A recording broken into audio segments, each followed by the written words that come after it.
Ah! Ah! Maybe I have to reload. Setbacks? What are those? Oh, no, no, no. Oh, no, no, no.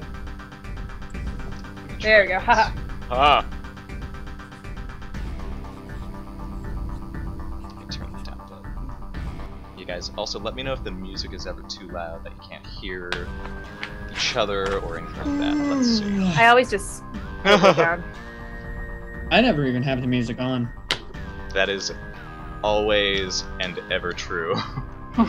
Welcome to On the Forefront, the channel with no technical difficulties whatsoever. Yep. Hey.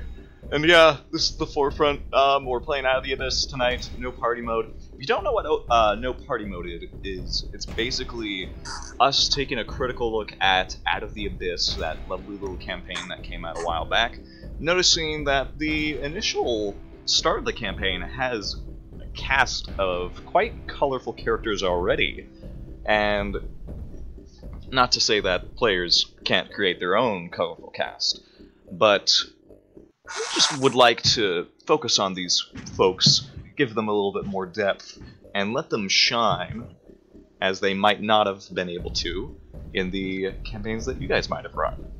And since that is all set, I think what we'll do now is just sort of get on to a few announcements. Number one, we do have a new monthly goal. I hope to make this monthly. And it is a little... I don't know how much I should give away about it, but I'll just basically tell you this. So, I've been thinking about how to make more content with the channel without, cutting something. So I'm thinking, if you guys can help us get to a certain point, I'll be able to take some day during a month and snap it into a new sort of style of game for this channel. A different type of role-playing game that might not have been... There's only like one game that I can really think of that is sort of like in the vein of what I'm trying to do. And that's Everybody is John, I think. And I kind of do want to do something of that sort, but I want to give it some depth and some good incentive and some good tension. The best way to do that is to do it with a horror campaign behind it. Well, not a campaign, more like a horror setting. So I'm not going to get too into details, but if you do love the channel, if you do like seeing more stuff from us, you can just go ahead and do the donation thing. We do have the incentives right here.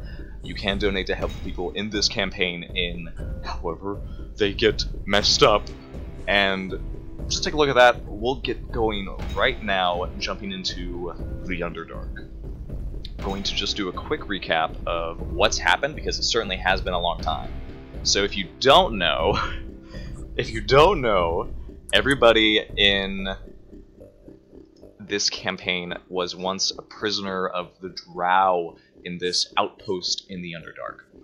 And they sort of didn't like that, being prisoners and, going to be slaves. So they broke out and now have been wandering the Underdark trying to figure out where a safe haven is for all of them. Because it's certainly a colorful cast of different species coming together and being like, oh, this is a little wild. And they came to the Kuatoa city, or town rather, of Sloop Dulam. It's the first time I've ever pronounced that correctly. And this is the home of Shushar, and unfortunately they were sort of trying to play into getting out, while Shushar was trying to play into getting in with some authority, with his own little divine perspective on psionics. And it turned out that the Deep Father that one half of the Kuatoa populace sort of gave worship to and had been making humanoid sacrifices to got their wish, and what you guys remember, oddly enough, as the Demogorgon rose out of the Darklake and completely smashed Sloop Dulam into pieces, bringing with it a tide of ravenous giant manta rays. You guys were barely able to escape, and I say like barely. Like I know there are a few characters who did not have a easy time getting through it, and all of you are currently floating away on 3 boats in the Darklake, a vast, dark, obviously, lake. And right now, we're just going to go ahead and jump in. Oh yeah, and Bupido, one of your allies you thought had betrayed you and stole one of the larger boats and some items from you guys before he left. You were unable to track him down, and now all of you are sort of floating along the Dark Lake in these boats. You had a destination in mind for Mantle Dareth, which was a sort of outpost for all of the factions to sort of like come together and sort of trade. This might be Eldith's opportunity to get up into the surface, as she understands it. But the rest of you just want somewhere safe to hold up and get a better idea. I know lots of you sort of have different destinations, but currently everyone is floating around, and I would like to know who's in what boat. So if you so this is how it's set up on the screen currently, is that you have 3 boats, and we have all your characters currently just floating around. Just go ahead and tell me where you guys will be. Now, certain characters will not sit with certain players, just letting you know right now. The twins will obviously be in one boat together. Ront, I think, will be up here. Eldith would probably be right here. Darendel will go wherever he wants, but he's sort of looking to you guys to sort of get an idea on which boat he'll be in.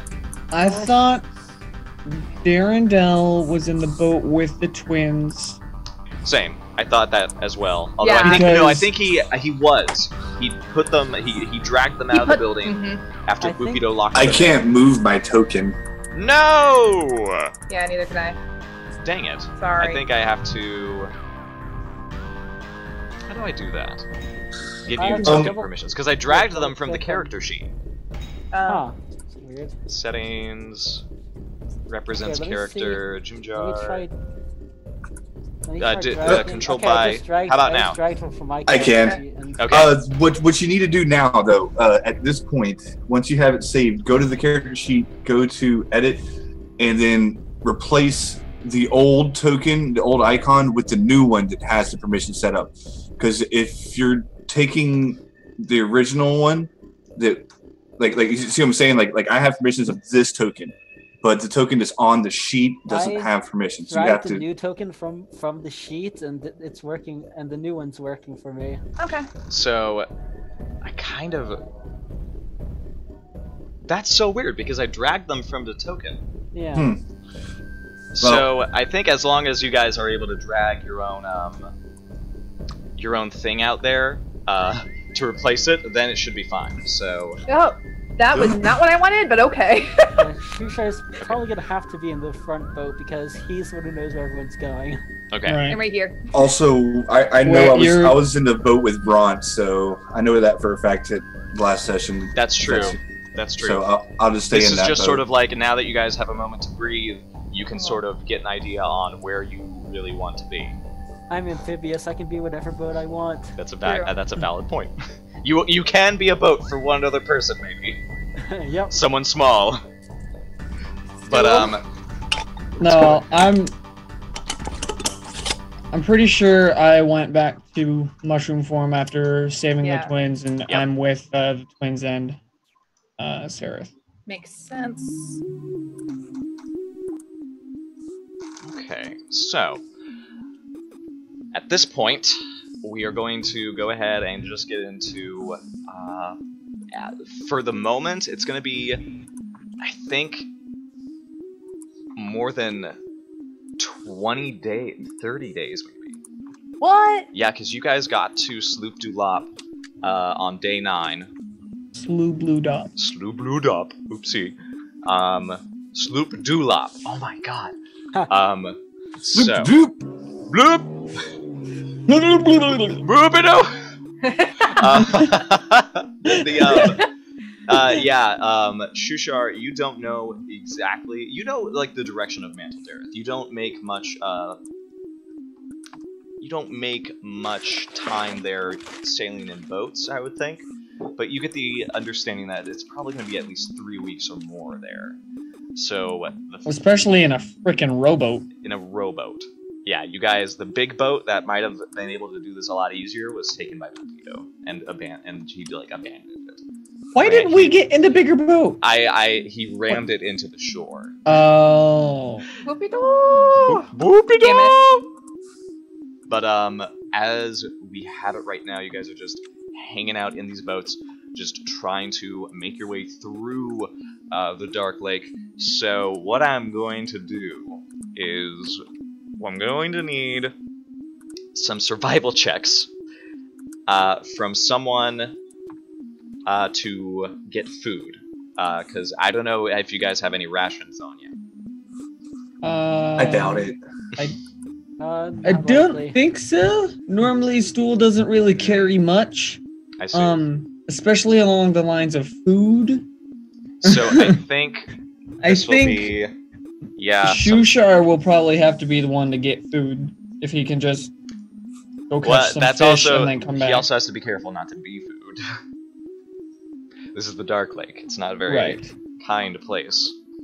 So I need someone to roll me some survivalist. I actually have my mystic chart up because my powers I have way too many.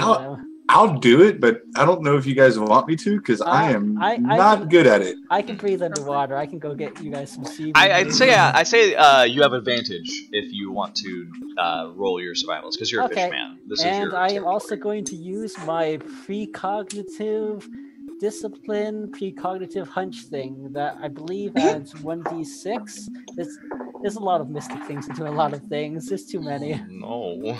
OP. Oh boy. Very. I have GM sessions where like I've allowed psionics before. After playing one, I am never allowing them again. We'll see. We'll see. Okay, I can add a 1d4 to this, and I have advantage, so if I fuck up, then we're screwed. That's an 11 plus... Okay, so it's probably... 14, that's not terrible. 14 does not succeed. Oh boy. So, you guys are only going to be able to get food for the first week, for half of you. You will have to decide which one of you is going to take a point of exhaustion.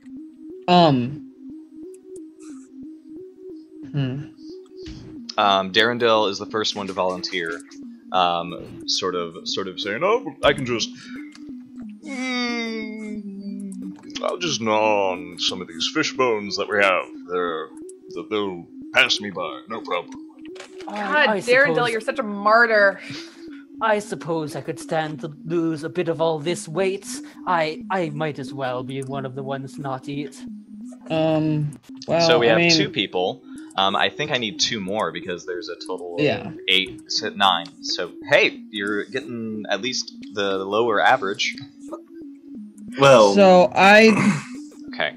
I technically can't eat. I think you do need to sustain yourself. I do need sustenance, but I think other people will get more out of eating something. So plus, I'm a plant. We're kind of built to go for a little while. I'll be good. Okay, so we have Shushar, Darendelle, Stool. I need 1 more, and it can be any of the characters that you don't want to feed, because the rest of them want to eat. I'd say the dwarf. The dwarf? Dwarves are rather hardy. She could stand to lose a little bit of weight. Look at her. Her fingers are all pudgy, and she's got 3 chins. You're hollering over the boats because you're not in the same boat, and she just makes this face at you. And right now I'm marking the people who are going to have 1 point of exhaustion. And oh, should I mark that down? No. I'm marking the ones with the tokens. I'm marking the tokens. Gotcha. And she just makes a face and says, "Oh, I think you should. You don't do much work around here." What are you talking about? I've saved your life. I tried to save your life again. Oh, poor old Ront wouldn't even. Yeah, I know. Poor old Ront wouldn't even turn around the boat to come save you when you fell out.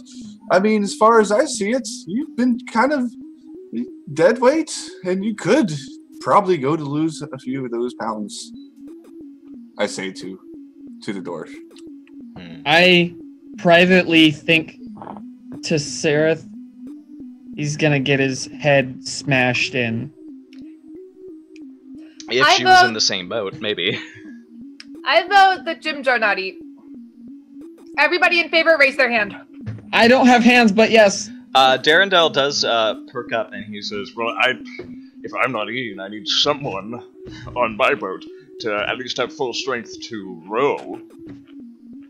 He says, trying to take a practical approach to this. Right.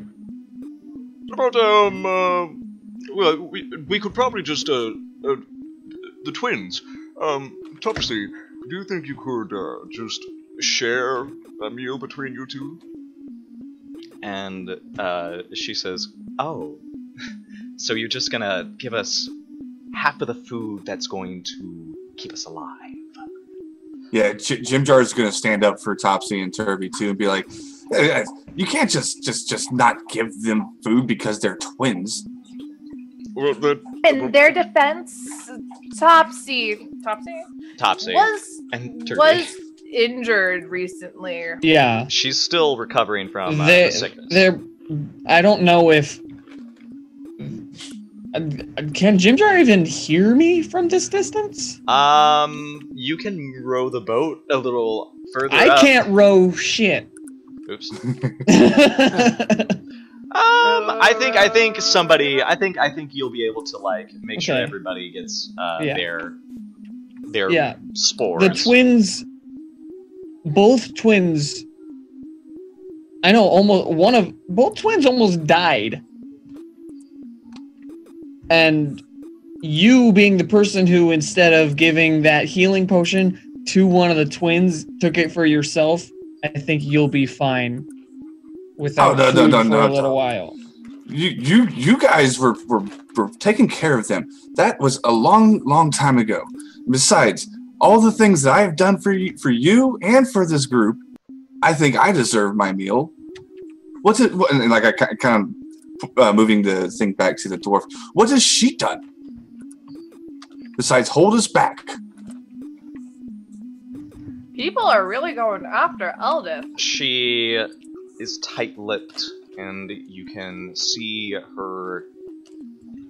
She's clenching her teeth behind her thin lips. And Darendelle just said that they need... Oh, sorry. She shrugs and she says, "That's fine. Sure, I'll go ahead and starve. Just make sure that you get far enough ahead so that our bones don't touch, because if they do, I'm jumping over there and I'm gonna clock you a good one." Jim Jar is kind of like, whatever her comment. Be mad at me. I was the one that was going to try to save you. Ront wouldn't even turn around. Ront sort of, his tusks sort of like grind together. They're just very uncomfortably frowning as he looks to you, and he sort of whispers, "Honestly, I was scared out of my mind. Don't stop making me sound." I kind of whispered to Ront, "Well, stick up for me, and I'll stick up for you, okay?" Okay. And he speaks out and says, "Well, if that's fine, then I think it's fine if I go to that boat. If she's too weak to row with a gargantuan beast beside her." And she says, "No, it's fine. Keep to yourself." She just sort of shrugs and like sort of wedges her shield off, and he sort of takes note and says, Be honest, you probably could have made it if you dropped that shield. Dwarf's pride. That's gonna make you drown one day. Hey, 4, isn't the Durgar also with us? That's right. There is another Yeah. Gentleman Give me with one you moment. guys. Let me actually. Regard. He's going to be in the boat with Ront and Jimjar, if that's all right. His name is Hemeth. Hemeth! And he's been sort of like quiet during this whole time. And he's the one who was sort of like arguing against you guys from going to the Mantle Dareth. He wanted you guys to go to Gauntlgrim instead. And he seems very perturbed that you are instead going to veer way off course. At this point, I think he'll go ahead and get, once I upload a picture for him, he'll get the exhaustion as well. Has he eaten? He has not. Wait, so who chose him not to eat? Like, or is it just? Well, 'cause nobody he's there? on Darrendel's boat is eating. Nobody? No, there's not enough food. Oh, so it's just a matter of like. Unless somebody else doesn't want to eat. Because I heard them arguing beforehand, and this is eventually Seraph is just gonna like get tired of this arguing and be like, "Oh my god, for fuck's sake, just take the food." And she kind of like throws some rations over to Darrendel's boat. I don't care. Somebody over there eat it. Hemeth Take eats it. it. I don't- Hemeth eats it immediately. Really, and then she goes back to kind of like lying. Like before On the Eldith can even react, he just scarfs it down, and he just sort of shrugs and says, "I was prisoner of those nasty fish for too long. If I didn't get this, I might have died. So there." And that's what's gonna happen the first week. Over time, things are very stressful, so I need I need people to make perception checks. What? Yeah. Okay. Perception. Okay, mine's gonna be at disadvantage because I have a level of exhaustion now. Oh yeah. So do I. That's true. Ability checks are Although now I at only have 14 disadvantage. instead of a 15. That's not bad. Lovely. 14. Impressive. And one for Jimjar. Disadvantage has got nothing on us. Yeah. What is it? Which one? Perception. Perception.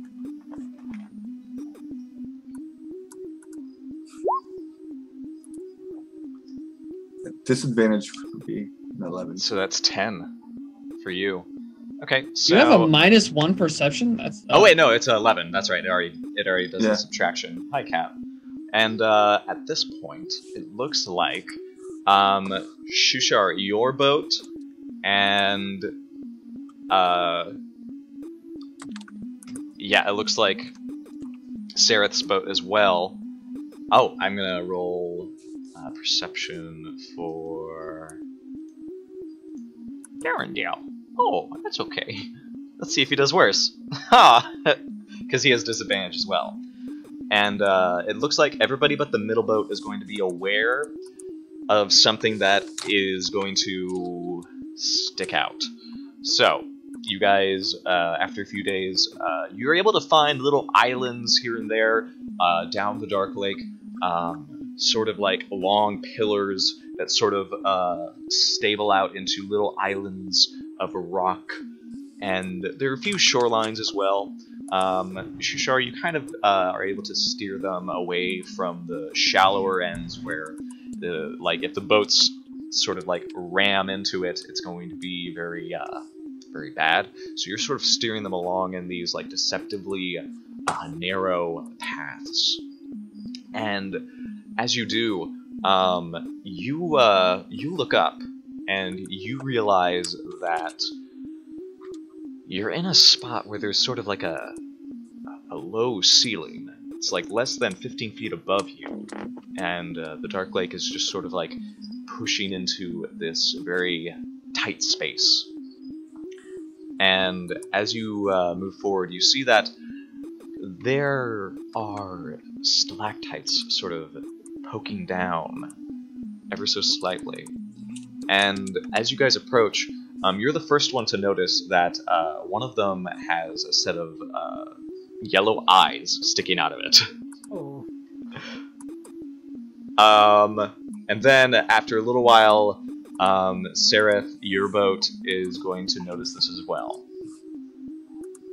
Okay. At least you do. That some of these stalactites hanging from the ceiling have these sort of like glowing yellow orbs on them. Does it look like there's any Wait. path we could go to avoid those ones? You would have to. It's pretty straight, so you would either have to turn around and find another path, or you just have to sort of steer the boat away from them.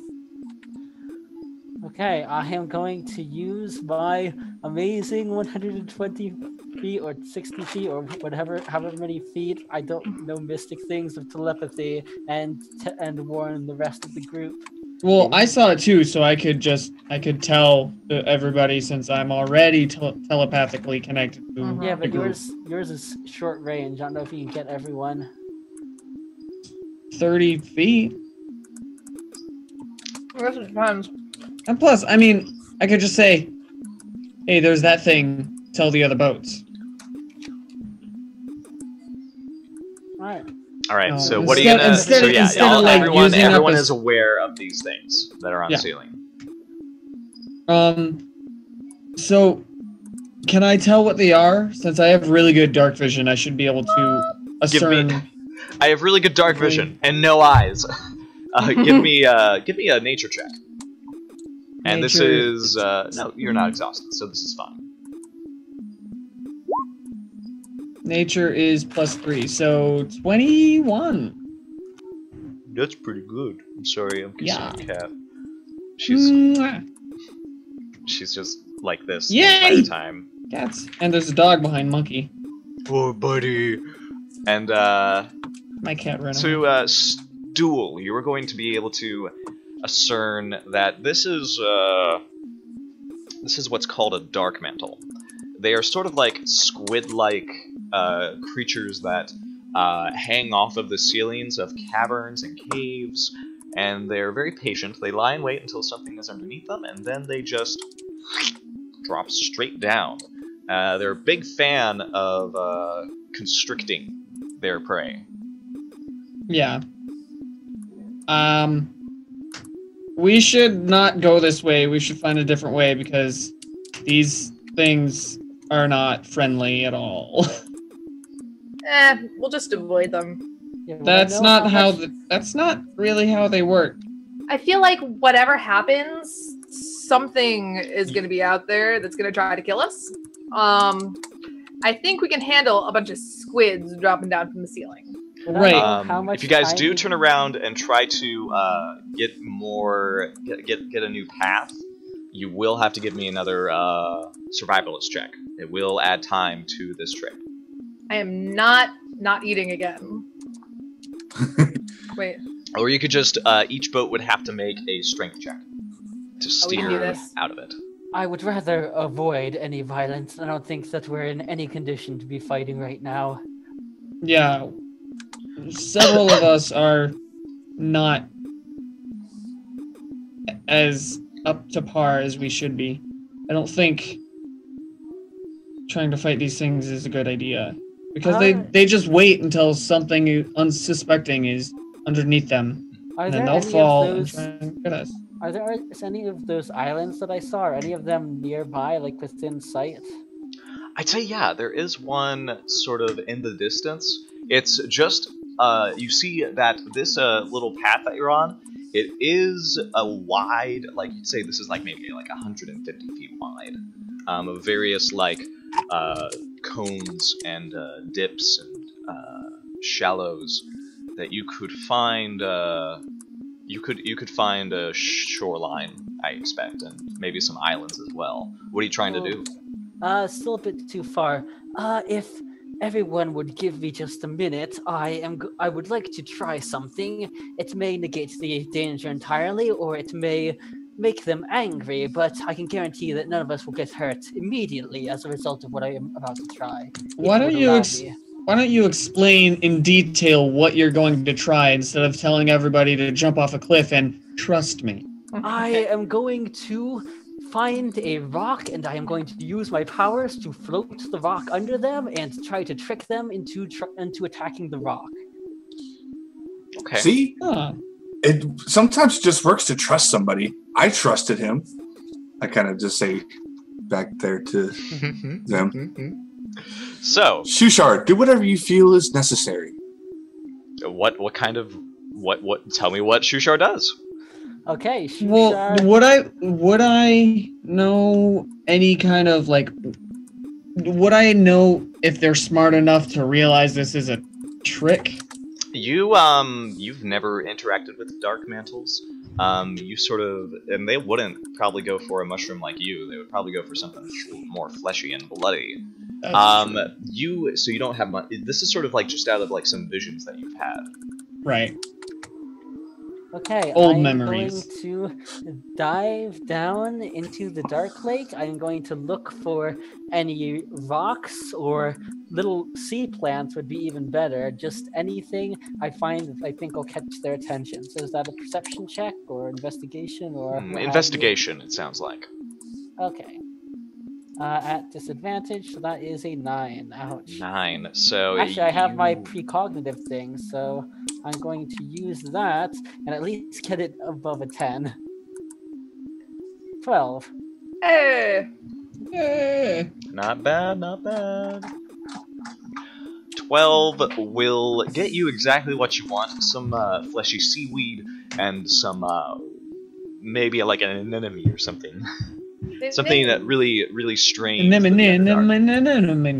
Okay, I'm going to use my Mystic Hand talent to lift it up and float it under the dark mantles, like sort of like bouncing it back and forth, sort of tantalizingly, and just move it through there. Okay, sort of like a stopwatch.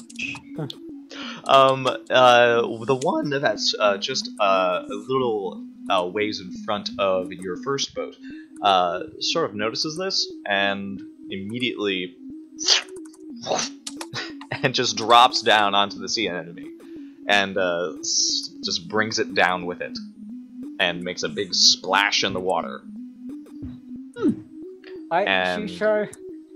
And is anything else happening? Yeah, you see about 8 more open up their eyes suddenly. You also notice that the dark mantle that dropped into the water is sort of like swimming around. Are you trying to keep away from it? Yes. Give me a stealth check. To the boat. Oh boy. I still have my a stealth check for a boat. 10 minutes To steer the boat. No, Shushar's in the water. Out of the boat. Oh, Yeah, Shushar's in the water. You're at disadvantage. Oh, that is a Dang. nat 1. It's a natural 1. I don't think the 1d4 is going to help. It doesn't. It's the max, but it still doesn't help. A total of 6. So, what happens is, you're sort of like splashing around, and you sort of like realize, oh, it's gonna swim towards me.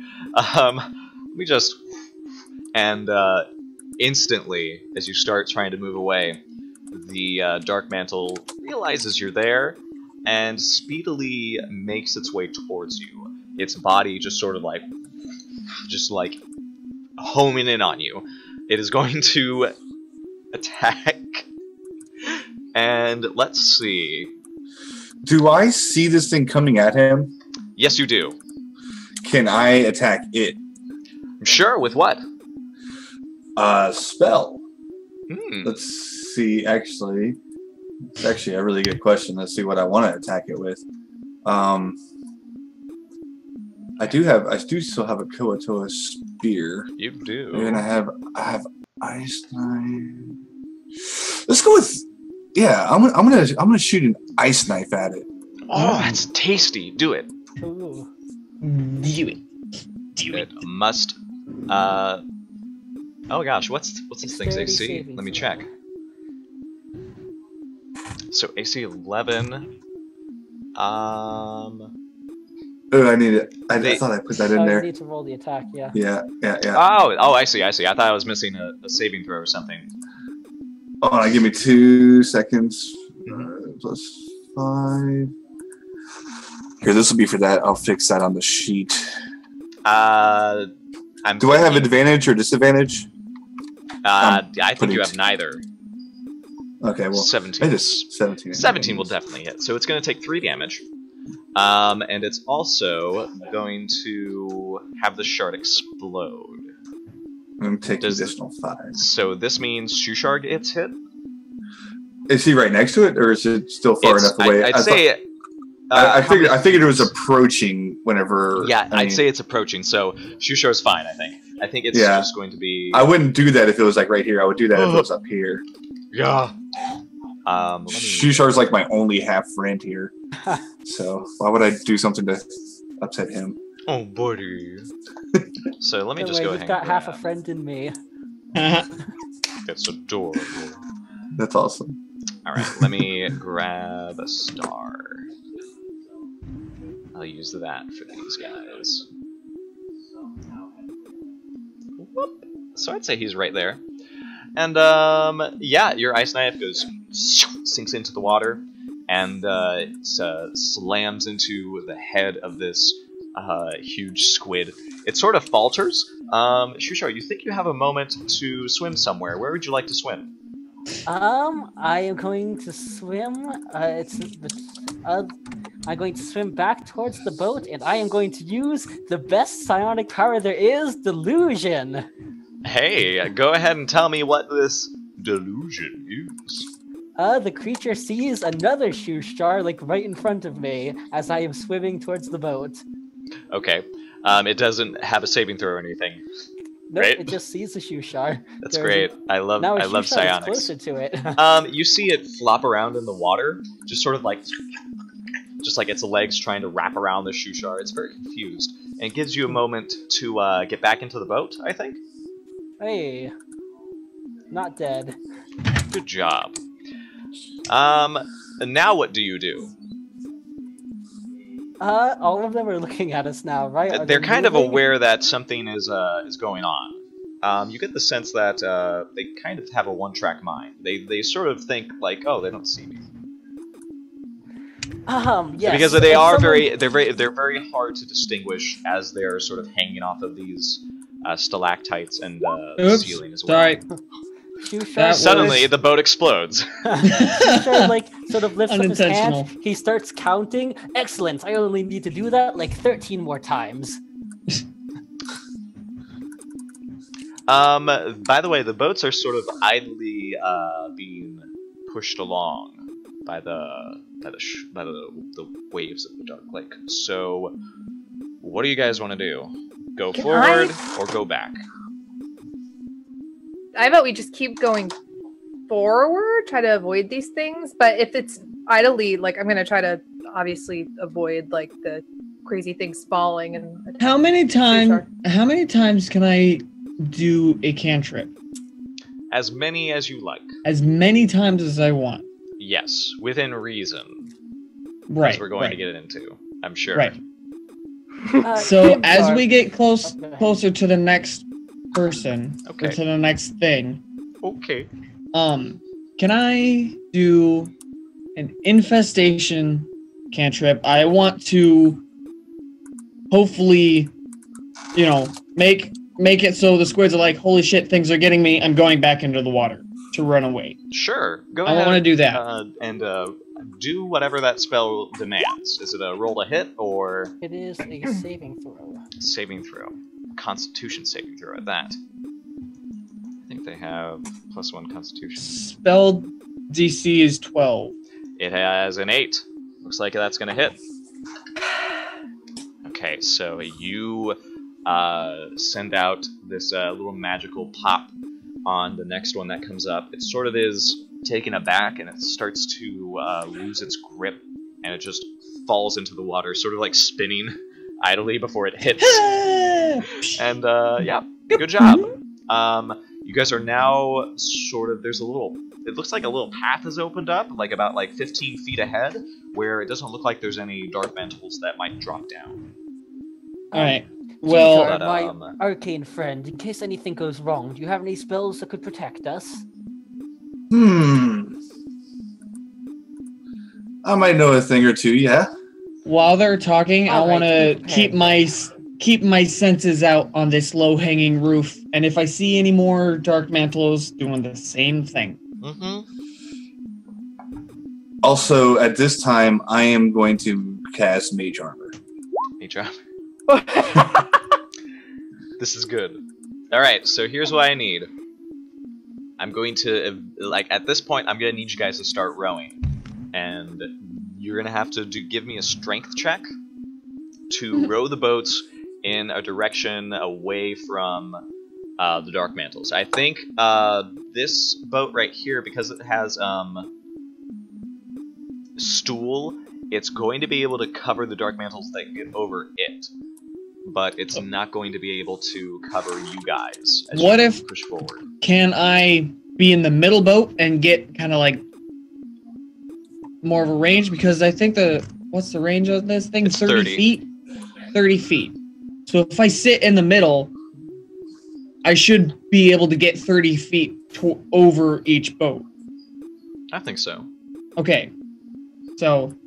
I don't know, do you use Pythagorean theorem for like height stuff? I know a lot of DMs do. I have no idea what you just said.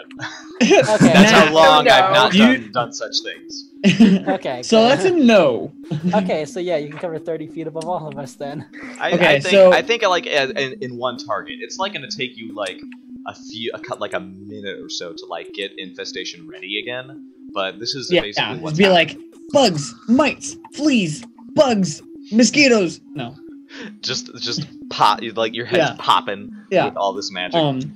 So I'm just gonna say to whoever's rowing the boat I'm in, just get us close to Darrendel's boat, and then I can sit on their boat and try and like get rid of the mantles.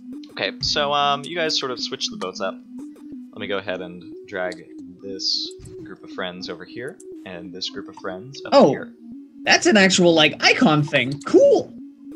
And... oh, that works too. Switch the boats. Now, what I think we'll do is, as you guys are moving forward through this, this part of the Darklake, Stool's just blasting these guys with his infestation cantrip. And you suddenly realize, Shushar, that they're... unlike what's happened with the other Dark Mantle that you got, they're starting to follow you guys. Oh. Shit. And they're gaining on this back boat here. I think that all we've done here is turn a short-term problem into a long-term one. No one said anything. No one... I'd say there's probably 4 now sort of gaining on you guys. Okay, at that point, I am going to launch another spell. Well, how grouped up are they? Are they grouped up at all? I'd say there's about like 3 grouped up. The other one's sort of hanging behind, just sort of taking the cautious route. So could I do the Earthen Blast cone spell at the stalagmites that they're like kind of hanging on, and them? What would I be able to hit to try to knock some of them out of that area? I actually like that. Sort of turn their trick against them. I like that. Yeah. Yeah, go ahead and do some rolls for me. Well, there's... Don't hit the boat in the back. Actually, yeah, that's a good point. That would suck. Are they? They're behind us? Yeah. Behind the ones there. that I'm knocking off are like... a couple of them are following the boats, and they're gaining on the back boat right now. Okay. All right, yeah. I'm going to try to, like, wait until the back boat just gets past them, see if I can try to time it up. So there's the roll. I think I just nailed the damage, so I probably that at least damage hit is it. pretty healthy. maybe some kind of other roll I could take to try to see if I can line it up the right way to not hit their boat, but hit the creature? Just give me a dexterity check. A dexterity check? Yeah, this sounds like something like that. Oh god. You're gonna blow holes in there. 15. So I think you sort of do have to like angle it, and you zap at the ceiling. It just misses this boat by a margin, and splashes down, and the weight of the stone crashes into the Darklake, and the 3 that are in there are going to be taking that 10 damage, and you immediately see them dip down underneath the water to the very bottom where you can't see them. The other one sort of hangs back, and then it just sort of stays there as you guys move forward. It looks like they are not pursuing you. And as you push forward through this low ceiling, it sort of like begins to get higher, get a little bit angled at a steep position. And okay, that perception is pretty healthy, considering you're at disadvantage. Yeah. I'm gonna say that is going to be for the course of the next week, because this is the only highlight of your first week of stuff. So that perception check is going to highlight what happens next. Do you see the 23 and the 15? Yes, I do. Wouldn't the 15 still be at the... or not? Disadvantage means you take the lower one. Yeah. Yeah, We're taking so the it'd be lower the one. 15. Exactly. Yeah, I guess that's still really good. Okay, That's really good. I need another survivalist check from someone. I just rolled really good. I can't roll again. I would try it, but I don't know story-wise how I would even be able to help at all. This is out of your terrain, unless you want to be food. Yeah, can the No. stool need to breathe in order to live? Do I need to actually breathe? Or can I stay underwater for a long time? That's a very good question about his physiology that I did not think about. The submarine Shushar can take him down there. This is at disadvantage, Shushar. As well, if you're the one rolling this, unless somebody else wants to try. I was asking if I could bring him down so that he could roll instead. If he could, I could bring him Shushar, underwater. I will debate this one with you. I will ask you if you would rather go hunt for food because you're better at it, but you're a little bit not as well off right now because you're a little fatigued, or would you rather me do it, not being fatigued or as good at it? Aldith sort of perks up and says, "Listen, I've been rowing this fucking boat for forever. I'm sure if we get to some shore, I'll find a tunnel that I can crawl into." Sounds like a good idea. Yeah, I don't want to be on this boat anymore. Right now. Well, we're on it, and there's nothing we can do about it. I kind of holler back there at him, and I look back at Shushar. It's like, do you want to go, or do you want me to go? Someone's got to feed the kids. Well, I am feeling a bit off because I haven't eaten for a while. I wish that someone could come down here with me. Jimjar jumps in the Oh water. my god. He kind of just jumps in the water as Shushar is going, I don't think I can do it. He just kind of hops in the water and just to see what's in there to see if he can And find we are going to come right back. That's not a hop. He stands on the side of the boat and just I might. Yeah, I was about to say. Belly flop face first into the water. I don't know. I don't know if belly flop. I think I might have stood. Honestly, I think what I did. If I can say, if I can take over the crit fail. You rolled zeros. So tell me what happens. So I stand on the edge of the boat, and as I'm doing it, the boat kind of I don't compensate for the movement of the boat, and I just kind of throw my foot flies forward, and my head goes backwards, and I hit the back of my head onto the water. Let's see if anyone's going to come save my life because I get knocked out for a second. Oh. Yeah, actually, I like that. You guys see failure? as Jimjar just sort of like, well, somebody's Eat got shit falling off the boat. And That's he just really sort of like funny. the whole boat sort of like rocks as he just slips off and bangs his head on the back of it and just sinks down into the water. Ron, hold it steady. I'm going to go save that idiot. Shouldn't. I knew it. I knew someone would. I knew somebody would. Give Stool, me a strength check. Jusha, you Stool get over bursts out into laughter for a moment, and then is like, At It's like- disadvantage. I'm This sorry. isn't going to go well. This is My plan wasn't to drag him up out of the water. My plan was to go down into the water and give him some healing to try to wake him up so he can get himself out of the water. I see. Unfortunately, it's a condition he is under right now. I actually might be able to do something about that too because psionics. Let me actually check. Instantly cure. Okay, now this is just what Monkey has proposed as his consequence for the natural one. I've yet to have my. I have a psionic power called Restore Health that allows me to remove one condition from a creature. How many Okay. times can you do that a day? This one costs 3 psionic points. It does. So go ahead and do that. I really have to go to the bathroom, so I'm going to be right back. Okay. I also have to get what I'm going to say next, right. So give me a moment. Gotcha. Alright, cool. And you know what? I just realized I can actually help. So I can go into beast mode, beast form, twice every day. Welcome to the intermission. But yeah, when he said Right. strength So- check at disadvantage, I just got so terrified because my strength is a +0.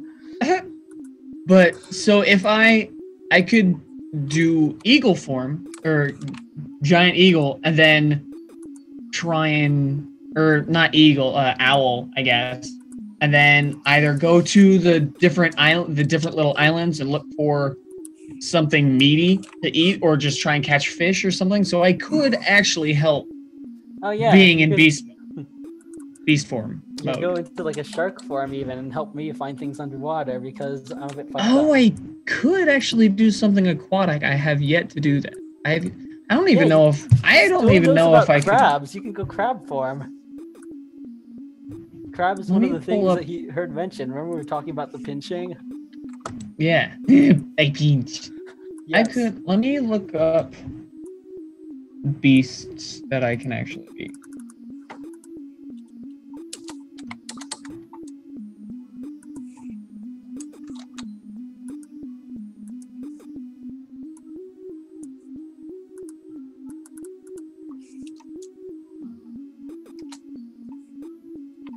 Beasts. What is this?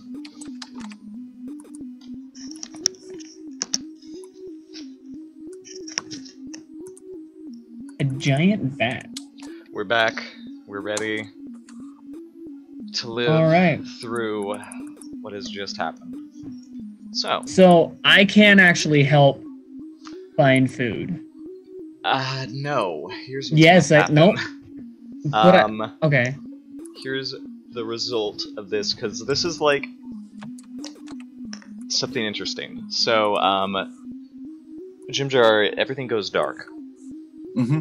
and there's this dull pain in the back of your head, and the slow instant that all this has occurred sort of drags on, and you're just in this inky blackness, and it's very uncomfortable, and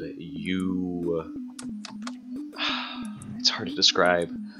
You just feel yourself floating, sinking, and then it almost feels like you're sort of being pulled up. You don't know by whom or what. You can barely keep your eyes focused, and it's suddenly horribly warm as you are dragged up He peed himself. from this coldness that seems to have like swarmed around you, and you sort of like try to open your eyes, and you notice that the person pulling you out has these small hands that just sort of like pull you out, lift you up, and sort of like adjust your person, trying to like make sure you're standing. You sort of are bleary-eyed. You don't know what's happening, and then you look down, and you see that these little dark-skinned fingers that are sort of brushing you off. You see them slip into your pocket, and they pull out a little coin, and they just sort of twirl it through their fingers, and they smile. This big, bright smile of utter, like, a little bit of relief, but also one of delight, as they sort of like help you back into the boat. And he sort of laughs and says, "I told you I'd win that bet." Gosh, that was the worst belly flop I ever seen. Oh, Shushar, you should have got a load of this, kid. And you see grinning up to you is the bald, dirty face of Jimjar. And suddenly, as this realization comes to you, you're suddenly choking. There's water clogging your ears. There's water filling your nostrils, and you sort of like gasp out as there's this like sharp like bang against your head. Not like in your head though. It's like a snap, and you sort of look around, and you're underwater, and Shushar is sort of like I guess you were like, "Wake up." Yep, just I guess. Like, give him a nice slap across the face, a nice psionic Wake slap. You got a psionic slap across the face as Shushar is sort of swimming above you, just sort of yeah. I'd imagine I would have gasped for air too for like a quick second, like, and then like realize I'm underwater and like, Right. Oh yeah. So you suddenly realize I'm drowning. Hold on. When this is going on, can I go in, since it's been several days since last I was a beast. I want to go into Giant Owl. Go over there and help lift him back into the boat. Okay, I'd say first, I probably need to get to the surface first. Yeah, though. give me a strength. Oh yeah, check. once I want to see generally how you do. It's not gonna be a difficult check. strength. So it's a +1. Is this a general strength or a strength save? So 13. Strength check. It's an ability check. 13, because the owl's strength is +1. So you definitely don't have the strength to get all the way up, but you're sort of still like the trauma. I would like to try to do one thing, real fast. Can I see the bottom of the boat? Yes, you can see all of the boats. You've see... sunk deep. Okay, so I'm going to go. Like, how far away is it? Oh, he's still underwater. Okay, Yeah, I didn't know you're that. still underwater. I didn't know that. I'd say it's about maybe like 25 feet. 20. Perfect. I'm going to go straight up to the shore with Misty Step. Ooh.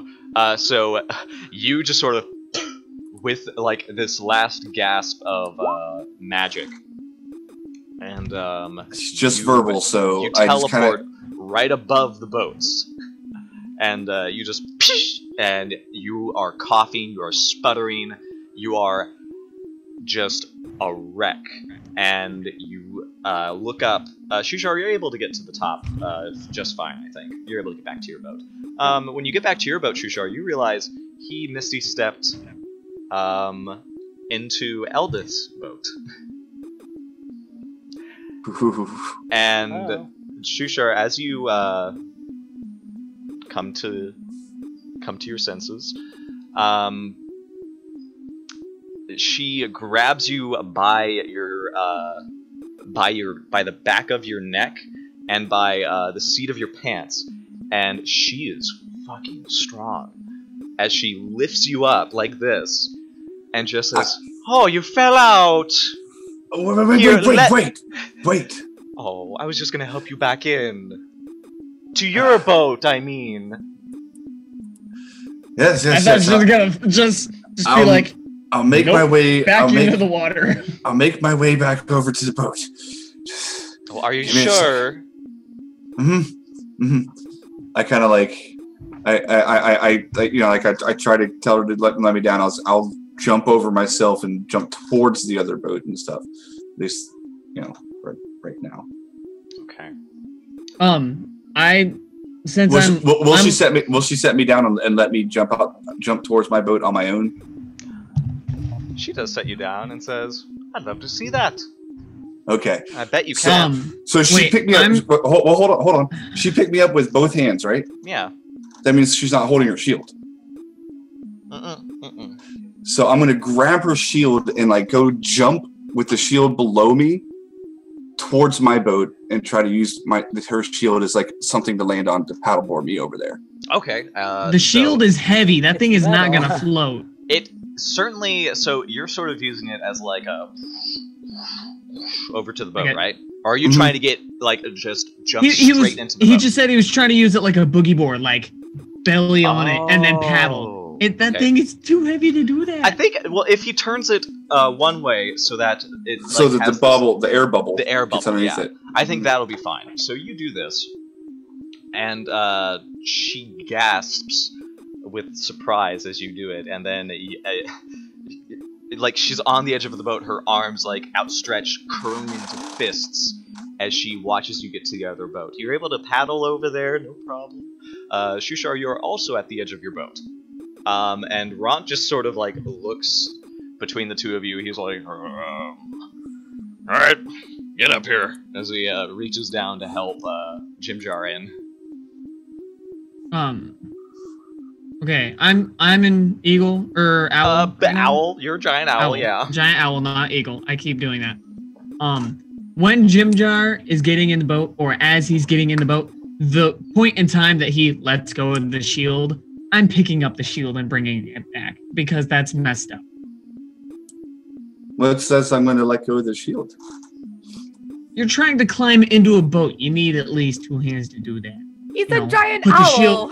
Put the shield in, climb up. Yeah, are you putting the shield into the boat? Or are you just going to drop it? Someone did mention the weight of the shield earlier. She had trouble keeping above water because of that shield. She refused to let it go. Oh, Jimjar, are you going to be that person? And you're trying to get people to like you or something? He was. This is interesting. This could be a turning point in Jimjar, because for the last few episodes he was trying to do whatever he could to get people to like him. He's either going to continue to try or he's just going to completely give up. Just roll a dice and see if roll a d20, and if it's 10 or under, then, you know. Or a d2, I guess. Ooh, under, that means I let go of it and let it sink. Okay. And I go ahead and get it back in the boat. As he gets to the side of the first boat, he sort of like lets his weight just sort of settle on it, and you feel it just tilt to the side as that air bubble is swallowed up, and it starts right under the surface of the Darklake. As Ront reaches down, grabs you by the arm, just gripping you firmly as he lifts you up and places you back safely in the boat. I'm still in the water next to the boat. Is there a chance that I can like even touch the shield for just a second before it sinks? It's metal. This thing goes like that. Okay, I didn't. And all of you at this see Eldith.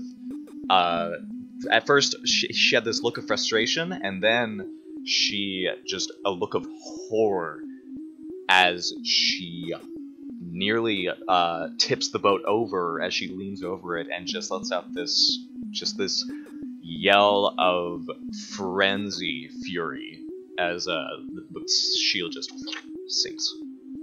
And I say to her, like, I was gonna try and get it back for you. I mean, he let go before I could grab it. I'm sorry. She just stares at the surface of the Darklake. Yeah. And she looks over and she sees Shusha, get back in the boat. Shushar gets into the boat. He looks at Jimjar and he says, I think she's going, when we're all assembled and on land, she's going to punch you in the face, and She's I don't going think to I'm kill going to him. stop it. All of you see that there are fins just creasing through the top of the water around you. Oh god. Oh, Shushar, you notice these are the unpronounceable manta rays. oh boy. And they are just sort of circling you guys. And Eldith Feldbrun looked as though she was ready to leap into the water and go all the way down, no matter how far it was to get there, to get that shield. And now she hesitates, seeing these manta rays sort of circling your boats. Not aggressively, just sort of waiting to see if anybody else takes a dip. And as the week continues, no one is able to scrounge up food enough to feed all of you. Everyone takes an exhaustion point. Oh boy. Should I should I be trying to keep track of this or something? I will. He's putting them on the top I'm of. putting stuff on every character. Okay. So, if you are at your second 2 point levels of exhaustion, your speed is halved. yep, your speed is halved. And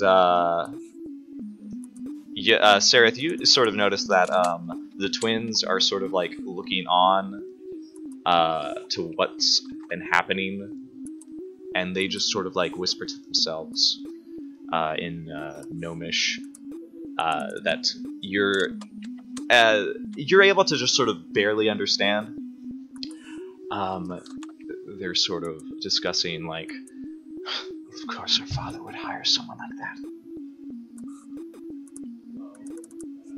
Just don't worry, Topsy. You're muted, Eddie. Oh, which is okay. No. She, yeah, Topsy is just sort of saying that. I know our father would hire someone like that. Just the first opportunity we'll get. Yeah, it's okay. And she's sort of like, just trying to cheer Turby up because he seems beside himself all of a sudden. Are you guys talking about Jimjar by chance? Of course. You don't know things are happening. You're in the other boat. She does look up to you and says,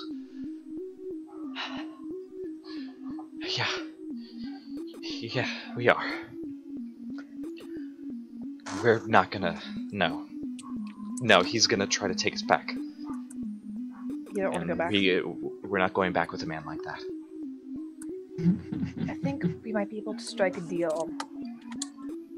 I look out for you. If he tries to take you back, because I really have wanted to. Well, punch he's him not in the face only one. several times. Like, I'm certain you don't know our father. There are probably worse gnomes out there like him that he'll hire. Why does he want you so bad? No, I'm sure you're wonderful children to him. At this, Turvy is sort of like, not a kid. With his broken teeth. He just sort of like looks at you with this. Oh, I know. Buddy, I know that you're not a kid. I wasn't trying to imply it. Maybe your father just really misses your company. You know, I have a feeling that's not really the situation. Of course, I'm back on the boat in mushroom form because it was after. Yeah. So I'm there privately thinking to them. Just let you guys know the there ability is to do that. definitely more to the situation than what I told y'all so far. Shh. Oh no, I'm still listening. I don't know that. No, I but, don't know that in character. It's a valid point. A lot of characters here have secrets. I don't know any of my own secrets. You don't, kind of. It's kind of sad. I was about to say, neither do I. No. So this is a miserable week. You guys are only able to, like, scrounge up, like, enough leftovers to, like, keep you going. Am I starting to wilt? I think you're starting to get a little bit discolored, I'd say. One of your little nubs falls off. No, my arm, my nub. Yeah, I'm sorry, buddy. So you only have one little, like, half arm. And, you guys continued on down the Darklake. And My mushrooms are just wilting. oh my gosh, that's even grosser. They just Mushroom droop. bangs like right in front of your eyes, so there's no way to like. Oh, that's awful. That's awful.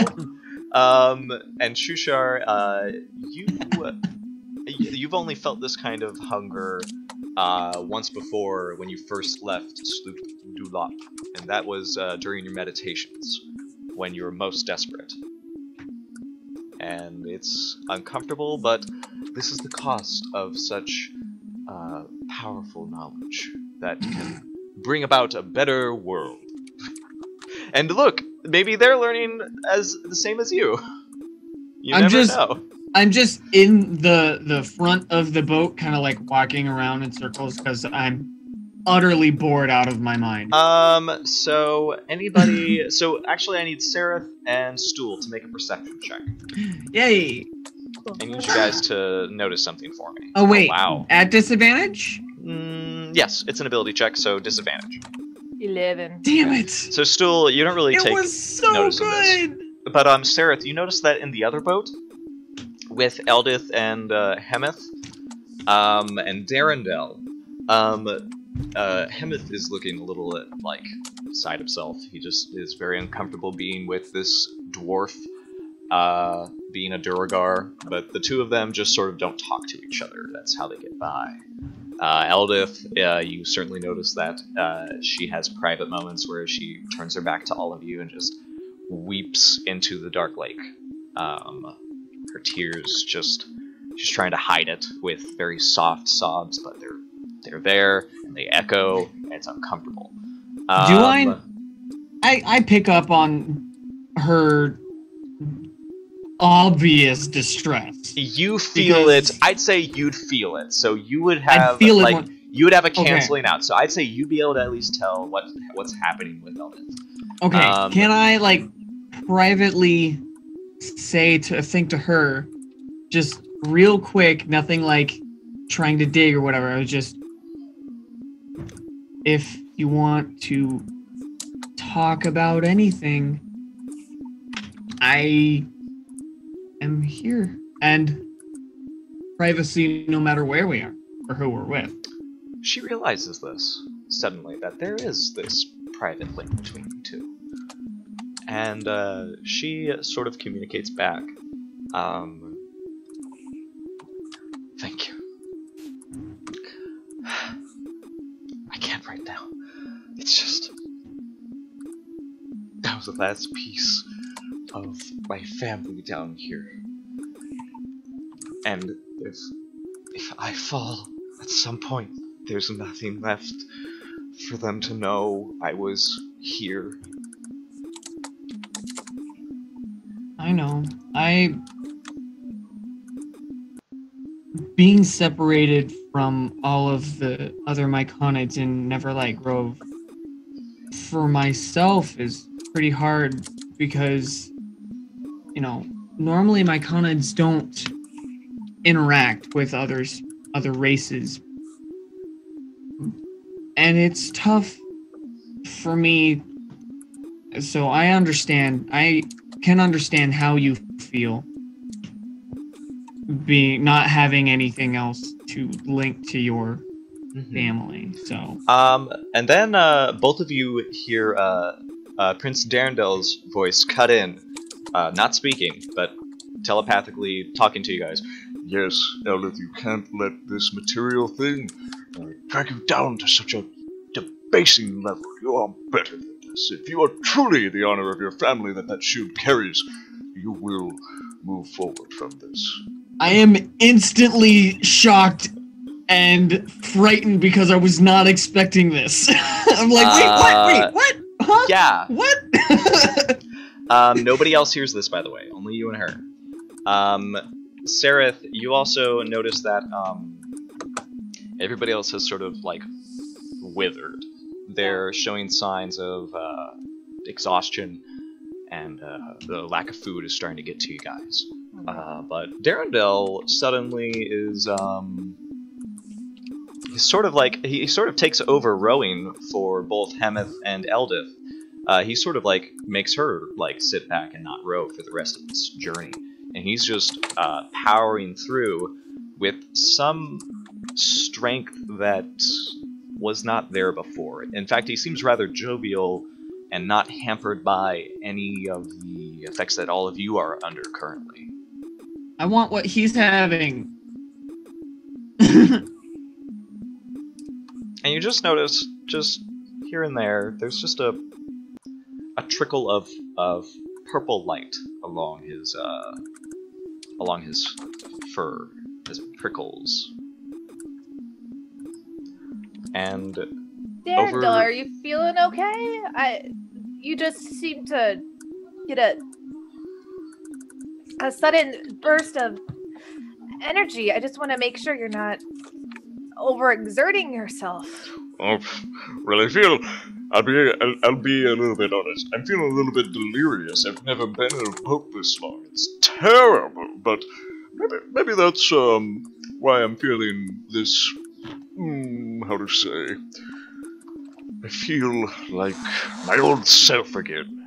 Like I'm on one of the high forest's ponds, back in Narinden Vein, rowing along while the salmon leap across the waterfalls. If that helps you, buddy, I guess just make sure that you don't overexert yourself. And I'm going to do an Arcana check to see if that purple glow, if I can recognize anything about it. If I know if it's any kind of magic or... You kind of are uncertain because you've never seen something like this before. You are proficient in some drow magic.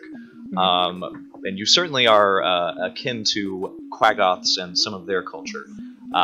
You don't understand why he's like this, why he's not hampered by any of this that the rest of you are. All you can guess is that if it is some sort of magic that he's able to wield, that you can't really understand it. You don't have, because you're not seeing him use any components, you're not seeing him make a big flash of it. It's just a very controlled, steady flow of something that you are not even sure he's even aware of.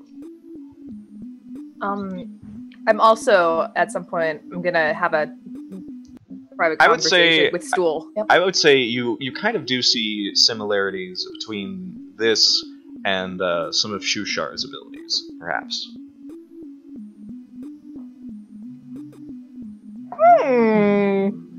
Okay, at some point especially when Shushar was a little murder happy. We'll say. When he was truly awakened. Yeah, when he was different. When he was different. He was different. So I'm gonna try to have a conversation with Stool, like... I'm gonna say at some point you guys can, like, you're not all gonna be in boats this entire week. You find different islands here and there. Yeah, places to get off, stretch your legs and stuff like that. Yeah. Oh yeah, get those lake legs back on land.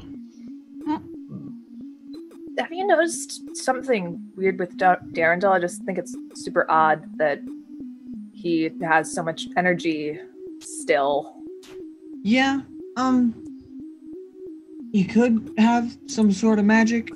I remember a little bit about some other races when they overexert themselves too much. It's like hypothermia, where eventually they feel really warm and take all their clothes off when they're still freezing, right?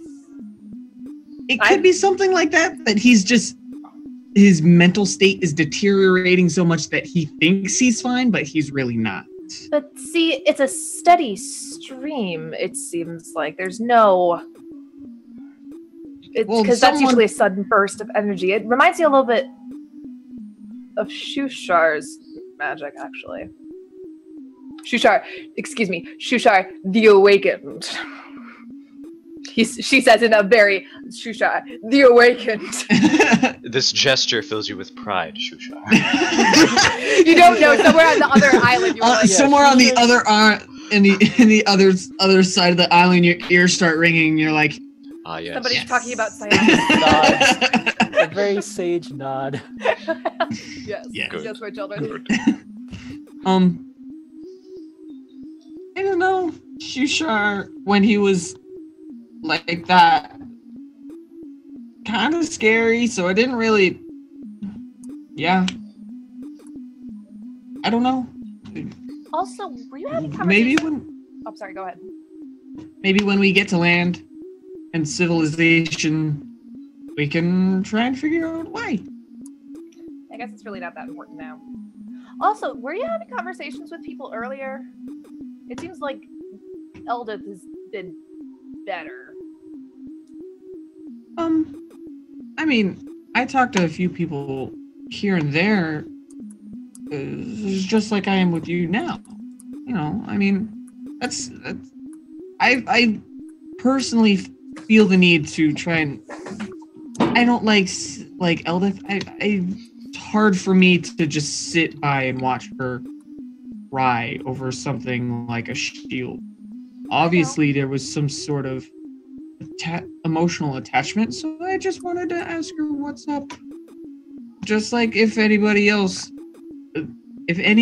here, I feel like needed that, I would do the same, no matter who it was, even Jim Jim. Which is what I'm noticing, a little bit of what concerns me. Not that it isn't, I don't know, within people's realms of good. I don't know. Just try not to exert yourself too much. And also, you do know how good a chance there is of somebody dying, if not all of us, correct? I just don't want you to get too emotionally attached to something that might not last. I know. Death is a part of life. So you can't. Tiny mushroom. We live a long time. We remember a lot longer. That's just how the world works. I mean, you can't get attached to something too long. Sarah kind of gets this dreamy look in her eyes. Mushroom culture. So interesting. Well, we'll be there soon. We'll be there soon. During this pit stop, Ront does approach you, Jim Jar, and he sort of like takes a seat, and he sort of tries to like straighten himself up from his usual slouch. He says, Chief, I wanted to give you a little, just a talk. Chief. Sure, what's up? So, I'm gonna be the first one to admit, seeing, that, dwarf get what's coming to her is pretty good. But, you might have, noticed, still don't got something nice to... And just like, he just like squeezes his mitts together. He says, I really would have liked to have that shield. You might figure we've been unarmed for a long time now. I'm just saying, next time we come over, something that's a conceivable weapon or of martial prowess, it should come to me. Oh, of course. I'm sorry, I didn't even think about it. I know it could have been useful, but it was dead weight back there in the water. And just like she was. Exactly. And I'm sorry and I kind of come to him like, I'm sorry for coming at you and giving you a blame for not going back to get her. I don't think that she deserved to be gone back and gotten anyways. These other people, though, they just, you know, they have these morals and stuff, and no matter how much I do, they still are going to hate me. I've already realized this. But well, it's not a matter of just how much they hate you. It's when you stop being useful. That's the moment that they're gonna turn on us. Both me and you. They've already started to turn on me, even though I've been useful. I've saved them. I saved them from prison. I saved them from something else. I can't remember what the other one was. There's a second time I saved somebody. What kind of moved through being sacrificed by it? I blocked the caverns so they couldn't chase us. And like I keep going on about things, and I'm like, I even like knocked those stalagmites down back there so that those manta rays would stop chasing us. But they don't see it. They don't see it. They're ready to turn. I'll tell you that right now. They're going to turn on both of us. Our best bet is sticking together. I think that as well. But I'm just making note, unless I get something nice and sharp and heavy in these myths, I'm not going to be able to protect you when that time comes. Unlike you got enough magic between the two of us, I'm sure we could take a few of them without breaking a sweat. Does Shushar overhear this? Does he? Should I make a perception check? Sure. Is that disadvantage? I'm thinking they moved out of range so that you guys can't all like get telekinetic communication with them. Yeah, we're definitely off to the side somewhere. Some nice disadvantage. Ron he's whispering, but he's not being too noticeable about this. It's up to you if you want to try to like encourage this. Otherwise, I'm saying like Shushar, you could totally hear this. Wait, they're talking this in the boat or No, on the island this as is like we're... you guys have like settled down somewhere on the Darklake on one of the islands. Oh, but I mean, they're not very big islands. But Shushar, you can hear this, and Ron keeps going and says, "Well, listen, we got to start thinking about long term here, because we've been down here for what, like a month? It's been absolutely miserable. We need to start taking priority on who's in charge and who gets dibs." Yeah, I agree.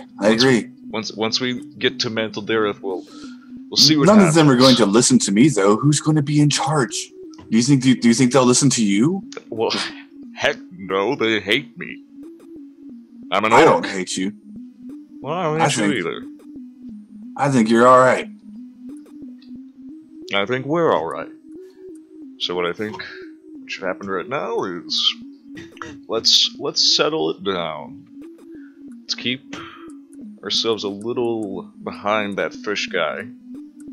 Because he's the one that's sort of, as of right now, the only reason that we're moving through this at an awkward pace. I mean, without him, we probably wouldn't have these boats. Jim Jar is going to stick up for Shushar. I was like, I'll be the first to say that Shushar is a very noble and competent person. We have different morals and motives, but I honestly think he doesn't have a bone in his body that would turn against us. I promise you that. I think he's a little too dim-witted to actually consider it, but he has his uses. We've seen it back there. I think we just need to find out what switches him on. Then, at the very least, he could be another barrier between us and them. Because I'm telling you right now, Eldred is gonna be on our hides. Oh, I know. Here's the thing, though. We have to find a way. And I say this as low as I possibly can. Like, if Shushar can hear what we're saying up to here with that perception, I feel like he should roll a perception to hear the next thing I say. But I kind of like lean into him. I said, like, we need to find a way to kill her. Other perception? No, that's not one. I think it would just be a straight perception roll, so that 16 is pretty substantial. I mean, you're not sure. I would go with this. I would be the implications. I would say you're not sure, but you're pretty. The implications, yeah, the implications are pretty easy to read. But you just heard him lean in and whisper. At this, Ront nods, and he says, I'll wait. We'll wait for that moment. Mine's a little bit... I can only do the upfront approach. You're the one. No. It's gotta be an accident. You can't just, like... I can't accidentally choke someone to death. Like, Jim Jar actually laughs out loud at that one. he looks a little proud of himself, and he sort of like scratches his stubby nose a little proudly. Yes. I know, and I can't exactly just accidentally drop a stalagmite on his head either. It would have been so much better if I actually got that boat back there instead of the manta ray, but I was trying to get rid of the manta rays. At that point, he probably looks over and does see Shushar and is like, hey, we should probably change the subject before Shushar walks up and hears us. Well, sure. I noticed, What about mud crabs? Are there mud crabs around these parts? That's disgusting. I'm not digging for mud crabs. Still food. It's still food.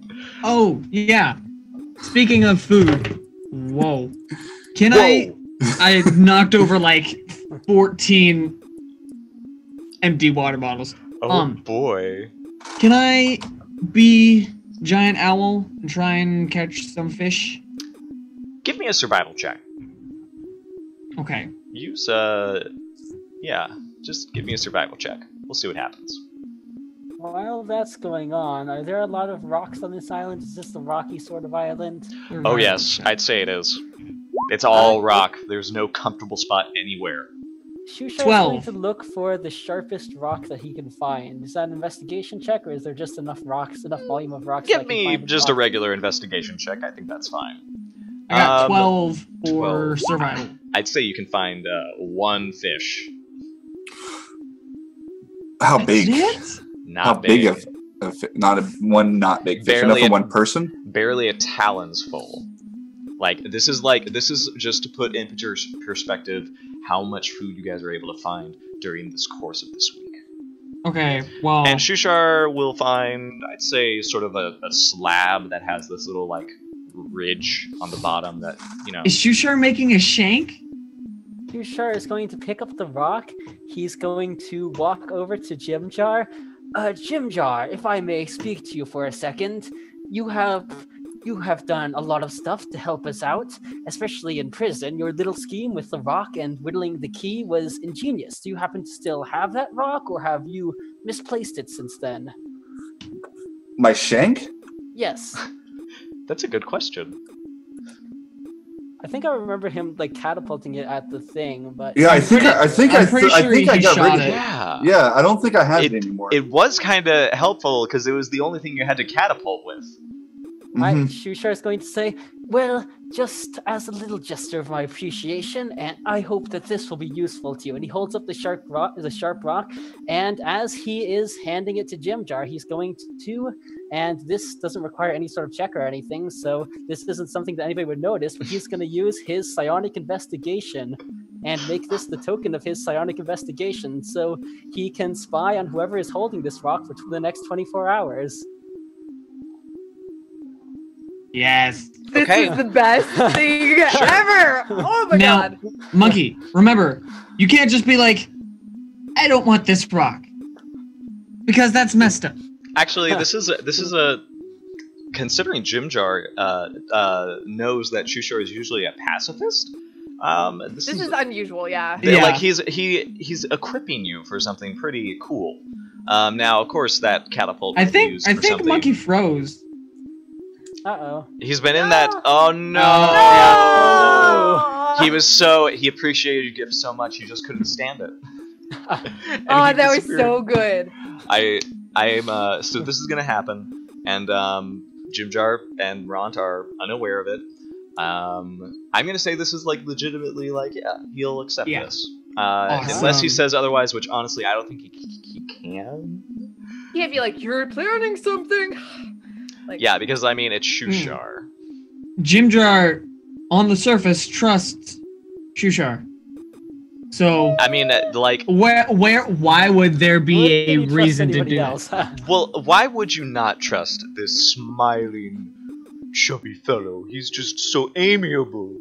Because when he feels like it, he is scary. I mean, sure, Oh, that's his the best part. his whole town decided they would sacrifice him and his friends, but it was just the bad apples. Yeah, we should- Monkey's back.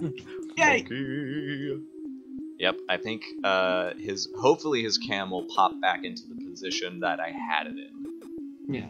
Oh, It's back in the same spot on the screen. Exactly, yeah. I'd probably. There he is. There we go. Okay. Oh yeah, it's beautiful. Yes. Hey, nicely done. But There we go. My power like flickered on and off for like 2 Aw. seconds. I'd lost connection. I've had that before. But we just sort of talked about how wonderful Shushar is, how he might have, how smart this is. But do you accept this gift? Except the rock. Yeah, do Yeah. you, do you Yeah, it's a accept sharp the rock. Very nice sharp rock. Nice sharp rock. I mean, it's quite a find, considering like the place you're in. Plus, Probably. you did just say you trust If- Shushar. So Yeah, because Ront I mean, is obviously there's something up with this, but Ront is yeah, kind of he has like no reason eyeing not it to. himself. He kind of wants it too, but he actually starts looking around, like looking for one. trying to Where- find where did you another find sharp that? rock. Yeah, he looks to Um, Shushar and says, "Where'd you find that?" Oh, I- It was right over there. You could go look if you want. He goes and looks. So this fish. I'll actually say to because Ron just said that to keep an eye out for these kinds of things, and I'll say to Ron, I'll say to Shushar, like, go ahead, get Ron. You said earlier that you wanted a good weapon. Why don't you have this one? Immediately, he says, "Nope, got one." Got one. Oh, I okay. just rolled for him. It was actually kind of higher than yours, Shushar. So he actually has a bigger one, and it's sort of been like shaped over the years into this like big like grip that he can get, and he starts like just like doing this with it. He's like, Getting the feel for his new weapon. yeah, getting the feel for it. So this fish that I caught.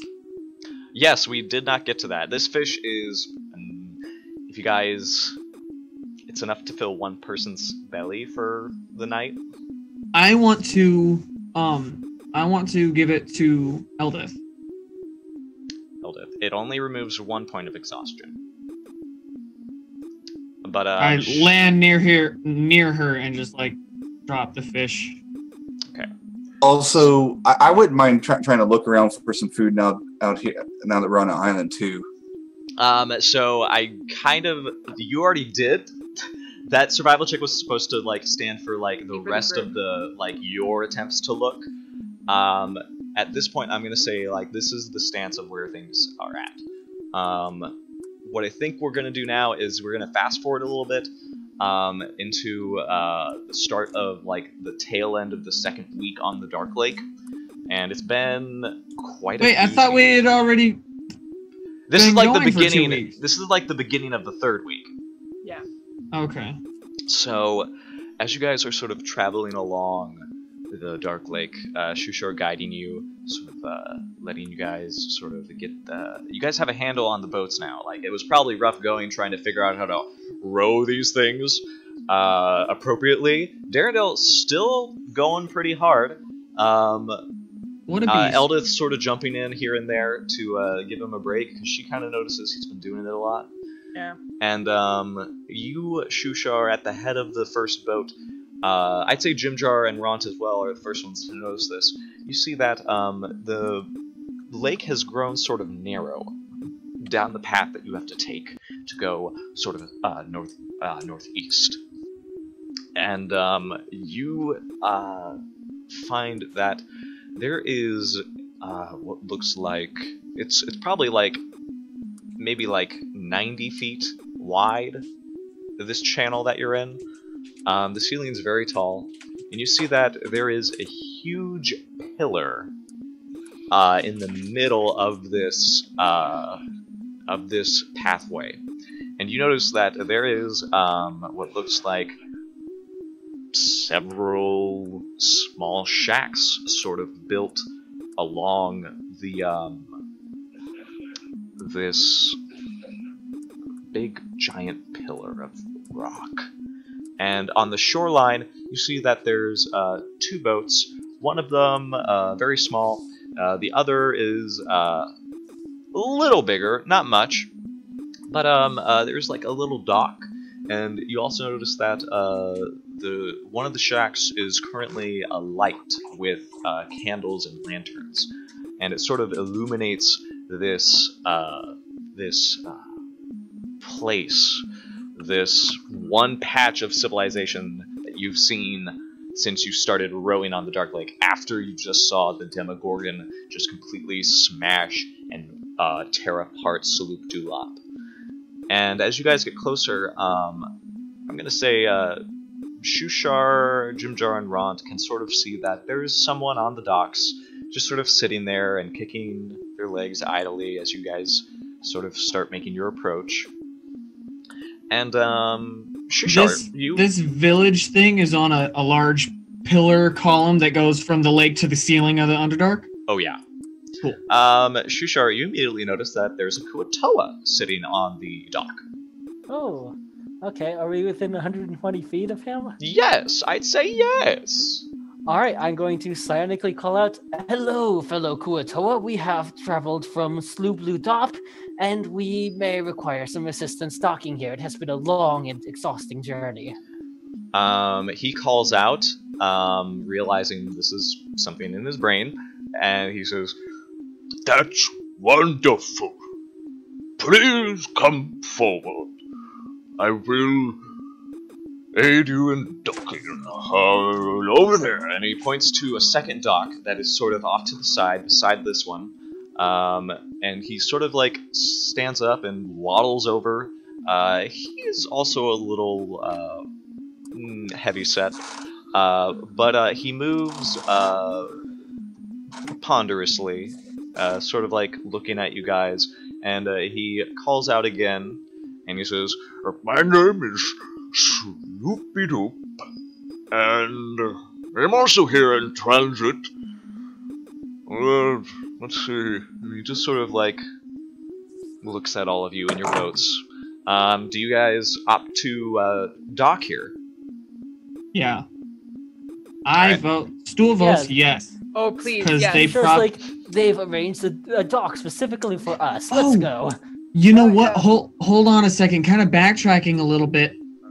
Since I don't need to like eat anything when we stop at islands, wouldn't I be able to just root into the ground for the majority of us staying there, or is it just like solid rocks? Solid rocks. That sucks. Yep. Because otherwise, I would have been fine. Oh, And the group pulls into this dock, and they look up, and you now can see that there's 3 different shacks. One of them bigger than the most. That's the one that's currently lit up.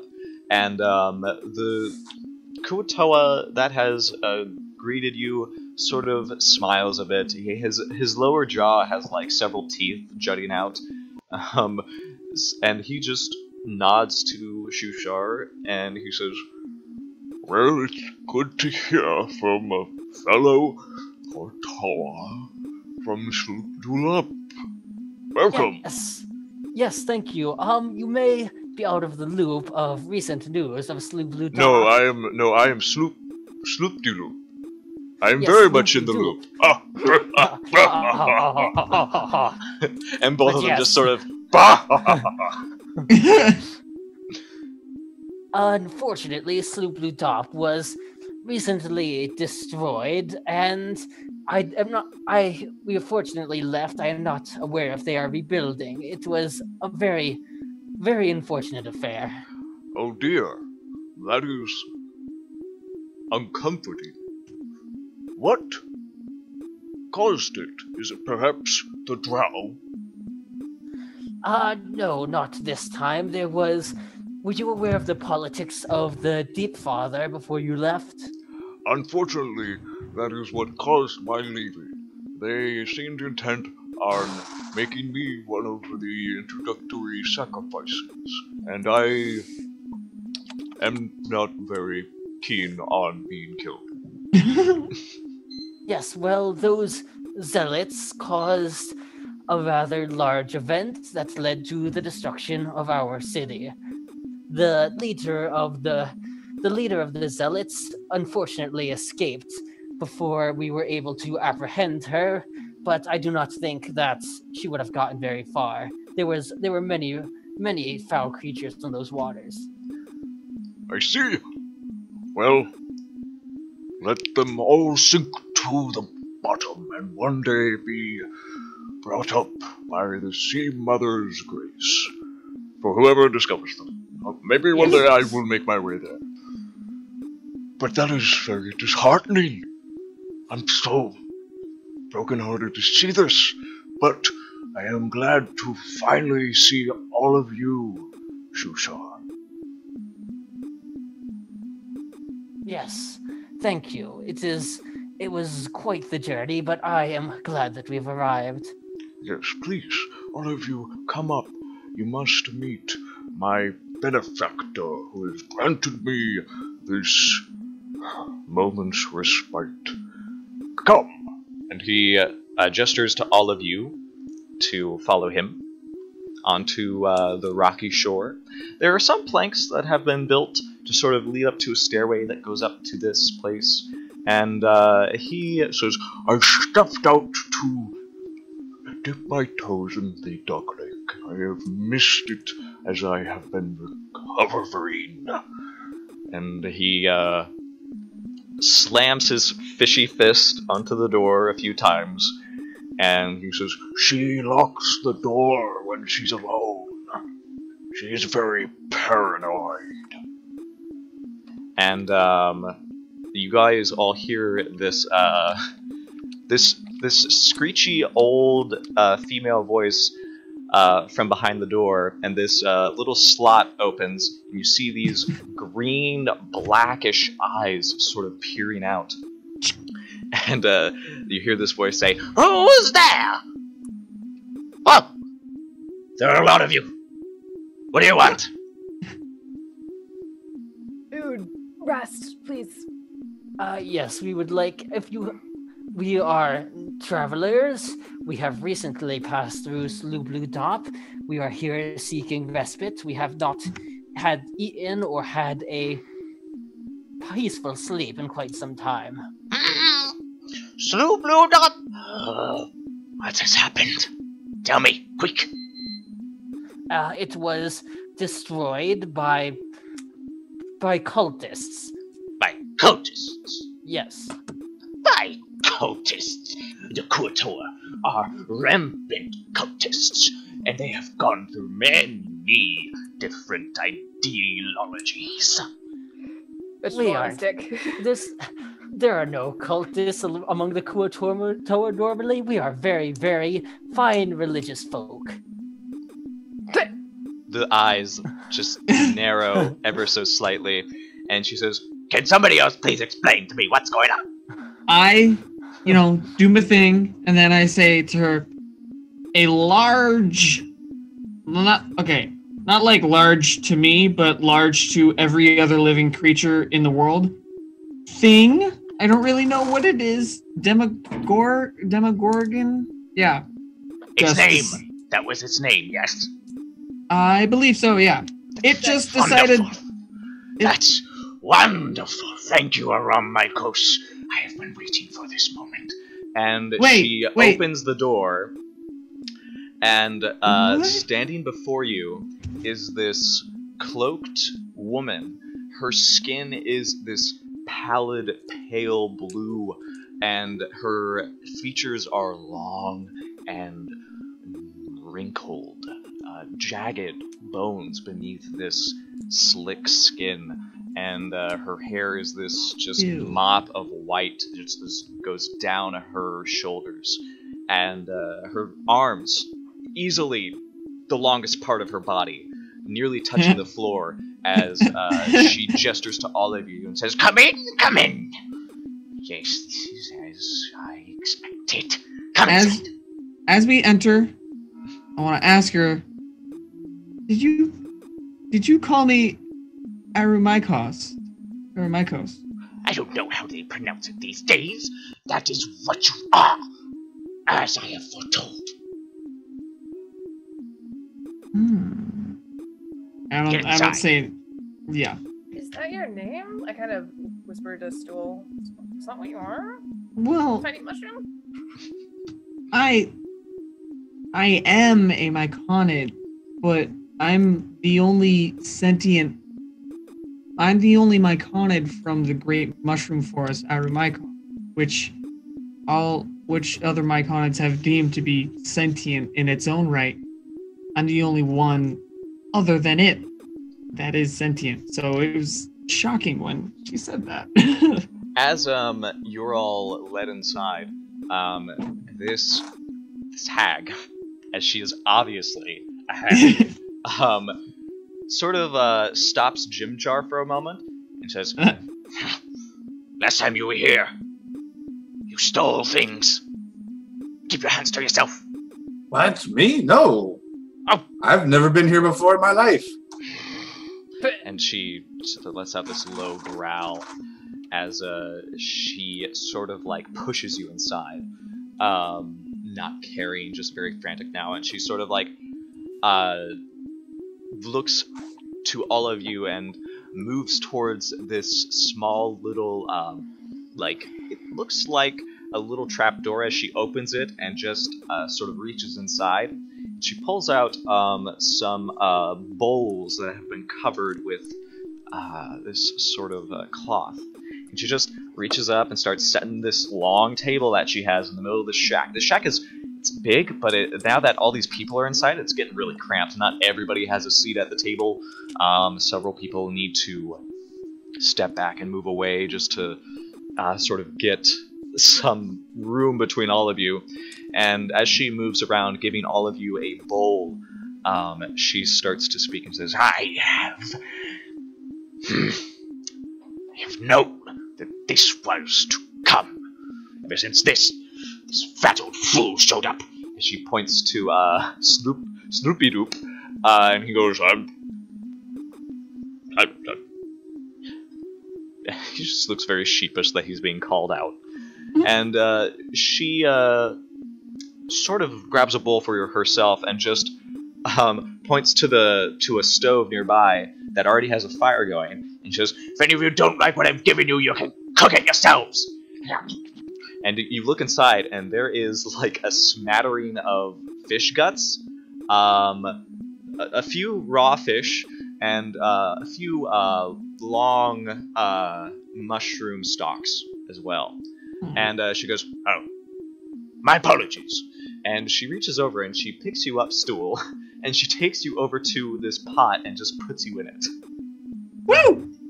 And it's got the richest soil you've I kind of tasted. shuffle my feet a little bit until they go in the dirt, and then I just stand there happily. You also realize she's sort of buried. You also realize she's buried something in there. I thought you meant a different kind of pot. I thought you meant the cooking pot. I thought you meant the cooking pot too. I was like, what? Wow. No, like a plant pot. Yep, a plant pot, not a cooking pot. Nope, that would have been hilarious, though. It could be a cooking pot that has just been utilized as a plant pot. Oh, and she starts, like, just talking with her mouth full. She's gobbling the stuff down raw. And she says, my name is Nanny Plunk.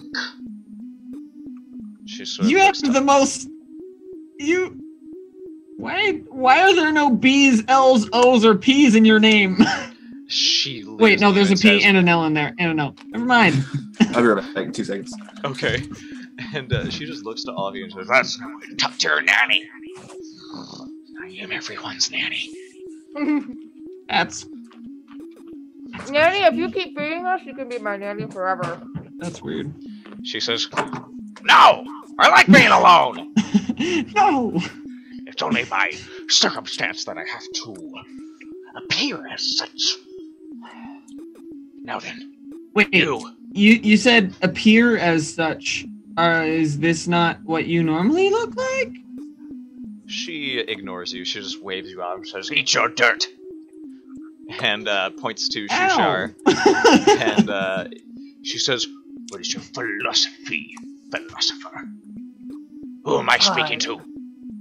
I am Shushar the Awakened, the well-traveled. You may or may not have heard of me. Probably not.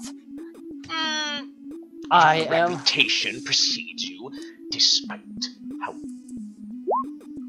Never mind, just tell me. Get to the answer. I won't say that. Keep going. My philosophy is that through introspection and plumbing the deepest parts of one's mind, and through plenty of meditation, It's one obvious who I'm achieve- speaking to. You can shut up now. Thank you! Oh my god! She says, "You can just sit down and be quiet. Just listen carefully, okay?" As long as there's food, then will not object. that's a pretty good investigation check. What are you doing, sir? Well, it was really funny. seeing how... Okay, I have two questions for you. One, outside the investigation check, have I actually been here before? Looking around, feels like it. It's sort of like a feeling of deja vu. So I have stolen from here. You notice that there is a what looks like a dream catcher nearby, next to this this straw roll on the ground, and it's sort of made up of little thin lines of silver and some gems hanging from golden chains nearby. You see, there's also little baubles here. You're noticing that all of the utensils that are provided to you are either finely crafted from real wood, or they are in fact silver. You notice that she's using the wooden ones. Oh, how kind. Anything else you want to notice? If there's anything... Well, basically, heisting this place up. See if there's anything worth pocketing. There's a dresser that's closed currently. She doesn't look like the kind to wear finery or something like that. You also notice that there was that trapdoor where she pulled out the food. I'm not necessarily worried. Well, food's one thing I do. I'm wondering about, like, trying to figure a good way to get a good bit of food. Didn't someone have a bag of holding? Nope. Oh, None of you have a bag of holding on you. Why do we have good stuff?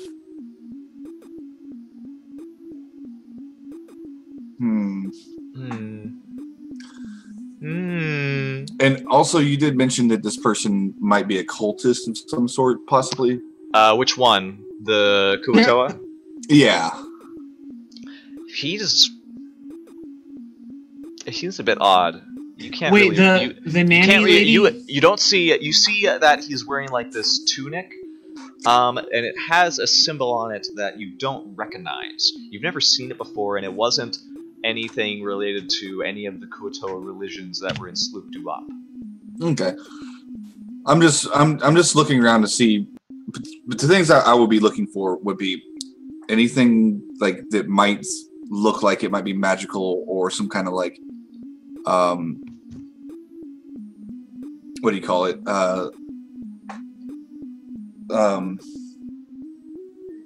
Like a symbol, like a holy symbol or something like that. Okay. Or a cultist symbol. I'm also looking for anything like a weapon, like a sacrificial dagger, or like even like a club or something. And as well as anything like any food or any other like supplies. If I see like a hammer or like a screwdriver or something, anything like small like tool I'd like say, that. Yeah, you'd see a few tools nearby. You do notice that beside the bedroll full of straw, it does look like she has a staff laying next to it, and that she also has a little like coat hanger, but instead of like clothes there, it's sort of like been makeshifted into like a weapon holster. It was right by the door, so you guys passed right by it.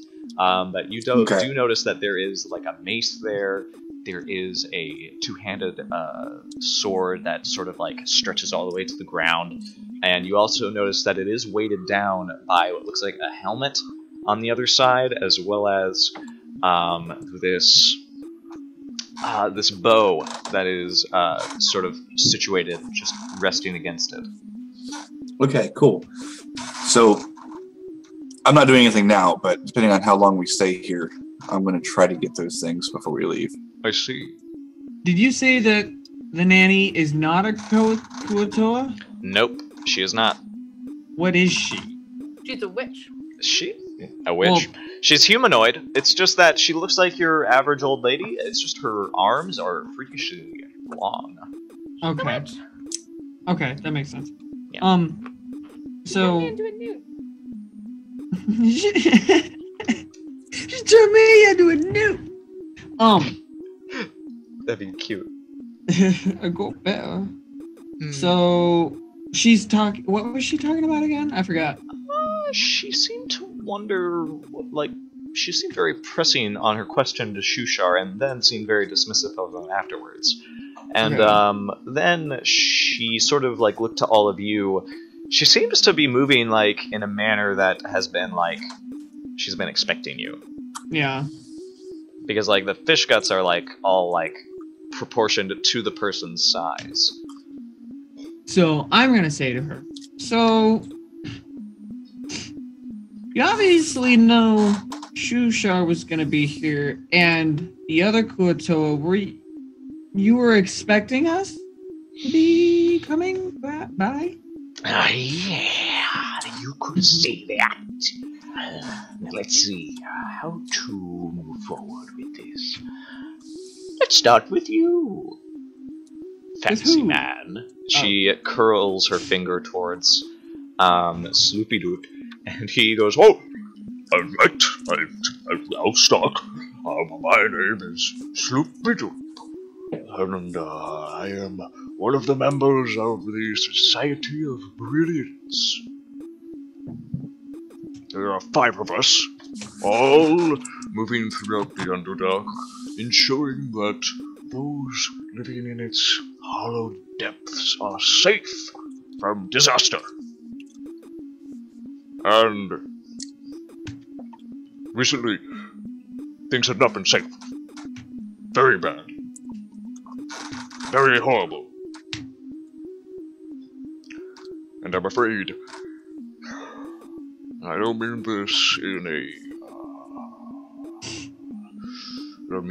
in a cruel fashion, but, and she just rolls her eyes, and she pulls into her robe and pulls out this this crystal ball, and she says, It all involves you. All of you are the reason this is happening. Well, then it's happening this way. In this fashion. The reason what is happening, that the big thing that destroyed Blue Dog? The Demogorgon. Yes. That we are the reason for it? Well, depends on how far you go back.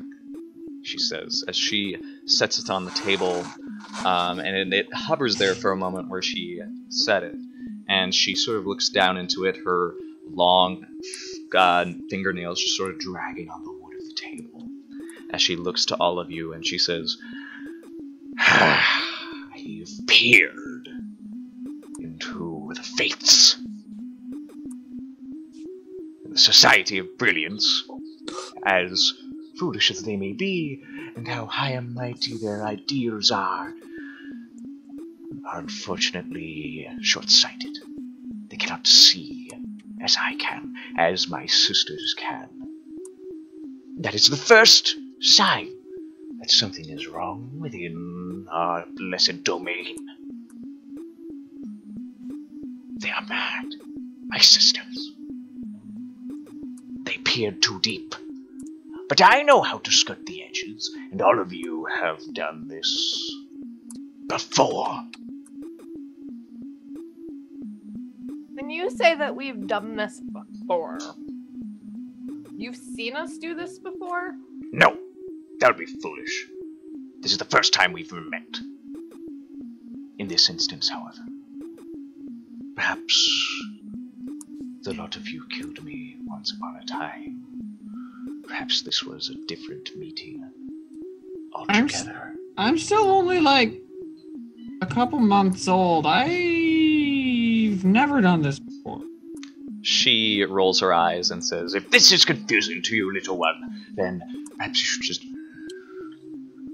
eat your dirt. He's I just don't a tiny actually. I mushroom. don't eat the dirt. I don't know if you know how Tiny mushrooms work. mushroom, just absorb the nutrients from the tasty dirt. I don't know if it tastes good or not. You want to try some? She looks to each of you and says, Now I and my sisters, who used to live here before they were driven batshit crazy, were privy to your presence. Once, some of you were not here, some of you perhaps fell to the Demogorgon's attack. Perhaps some of you were not able to reach that pit of religion. Some of you, though, are missing. And this is what I've noticed. There are some of you whose presence and whose light, the burning of your soul, it's stronger. It's potent. He is here to help me discern what has happened, and why, and your goal in all this. and Sloopy Doop says, Yes, I am somewhat of heir to what has happened. The abyss has opened its maw, and princes are crawling from it, invading the tunnels, the caverns, the Darklake itself. The princes of the abyss. The Demogorgon being one that I hope you only see once. The rest, no doubt, they are causing all sorts of dangerous, cruel machinations. The princes of the Underdark. The abyss, mind Or you. the abyss, excuse me. Can I make a religion check? yes, you may. 20, holy fuck. Yes! Hooray Who are for these princes? food. So, you know that, and especially since, with the evidence that you had, from the Sloop Dulop, and the Deep Father and stuff that happened, and seeing the Demogorgon itself, you do understand that the Demogorgon is definitely the Prince of Demons. He has several names, all of them very scary. But he is... ooh, bad stuff. The Abyss is infinite. It has depths and layers, all of them ruled by a prince, a cruel entity of madness and of great power.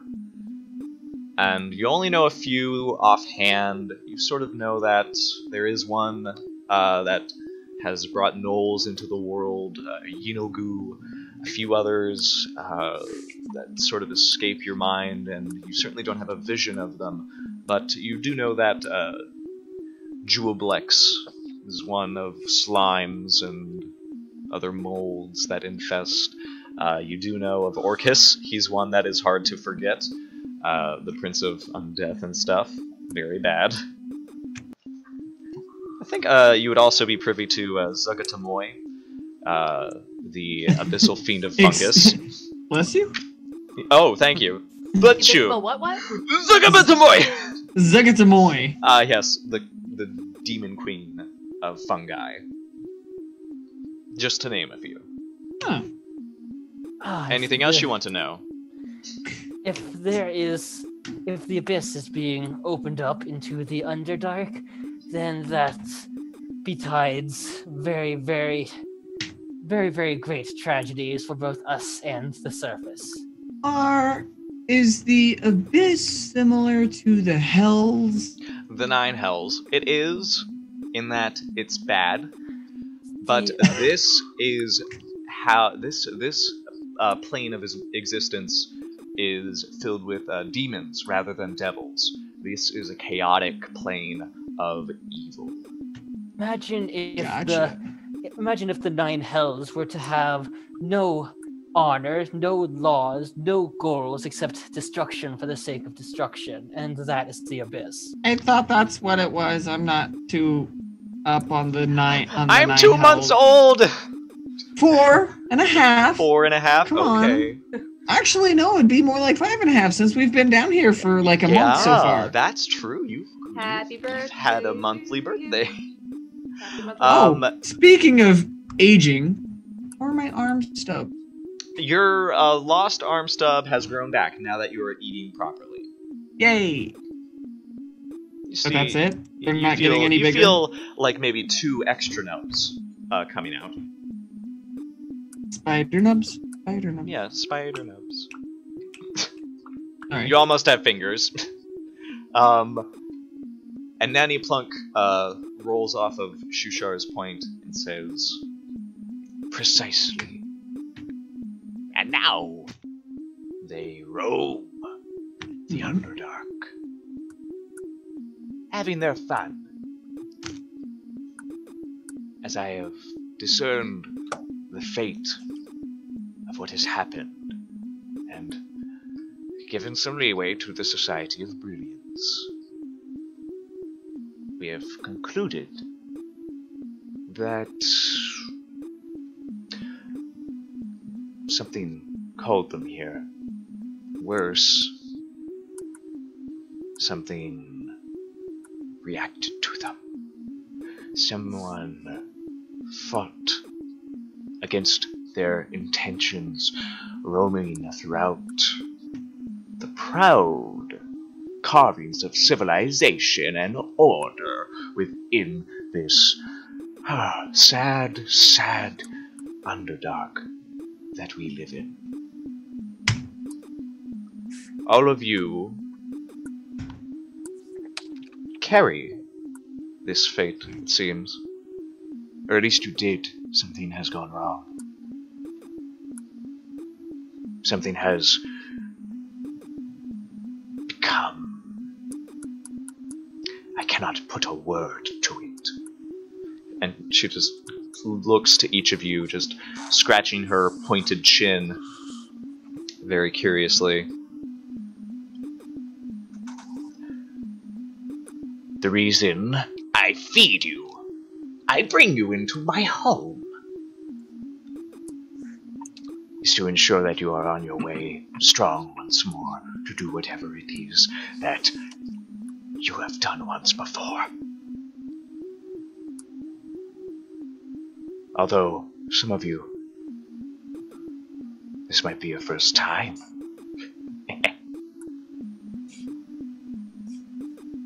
Which ones, though? Me? Who here has been affected? Cannot say. There have been strange dreams. For all residents of the Underdark, the trembling of realities is broken with the eruption of the princes of the abyss. Said strange dreams. Oh, Kind of strange dreams. speaking of strangeness, she has mushrooms on her forehead. You know what that is? I think they look good. I'm just... I agree. Wow. I'm just really curious as to what and why and how. She sort of just... She actually finally notices that those are there. She just shrugs and says, What? I assumed... Huh. She legitimately looks confused. And she says, Well, I had assumed that I was talking to... She looks over to Stool. Says I had assumed that you were one of his thralls. That Who? Yes. a thrall. Oh, That, no. or you were clearly one of Zagatamoy's own spawn. No, I'm just a drow. You are I- no mere drow. I'm from Eremikos, but I don't really know anything about it. I knew that the great forest, the largest in all of Faerun, was on its way here. I felt its strength reaching out through the depths of time. I assumed this is what it wanted to present itself to the lesser beings, one of the drow. I didn't do lesser that. beings. I didn't do that. I don't think that. I didn't do that. This is rather miraculous. You would have easily become a servant of the Demon Queen. But No. instead, you appear to be of sound mind. And not only that, you are not enthralled by the great forest of Romakos. Alamikos. The mushrooms on her are from Eremikos also? No, they carry that lovely hue of the Demon Queen. But they're dulled. They are not driving this poor soul crazy. Poor She would be soul. dancing now. They have sprung, singing of the Queen and her, no doubt, happy days. At this, it's the first time that Sarah kind of like takes it seriously at the mention of dancing. How did you know about the dancing? Every time I looked into your fate, it ended as such. Wait, You were danced? lost in a frenzy of joy, forced through the throbbing stalks that have burrowed into your brain. They had to kill you sometimes. That's where it ended, in blackness of death. Sarah, I didn't know you danced. There's I something like to different dance. about you now. You're not so cruel. You're not so... You are not so drow, it seems. As you thought you were. I am the most drowy drow that has ever drowed. You no, you do not get to come up. I understand that I do have mushrooms growing out of my head, and God, I think you said, what was this demon's name? Zagatamoy. Zagatamoy? I'll type it. That's kind of fun to say. Zagatamoy. Zagatamoy. And she sort of looks over to Jimjar and she notes, This is also odd. Usually you would have tried to make a foolhardy bet by now, and doing that against a hag. You would lose every time. Oh, You have other priorities, it seems. he stops looking at stuff around. I feel like. Wait, what? What do you mean ulterior motives? I don't have ulterior motives. Really? I'm just my only wish is to make sure that everybody around me is safe. No, it's not. Please And- tell us more about these ulterior motives. she curls her long fingers together like this and just is very amused for a moment as she looks up between all of you. I'm looking for an escape route in case you try to do something crazy to us. You know, just keeping my eyes peeled. You're talking about demons and gods and abyss and stuff. We've been through a lot. I apologize if I seem a little bit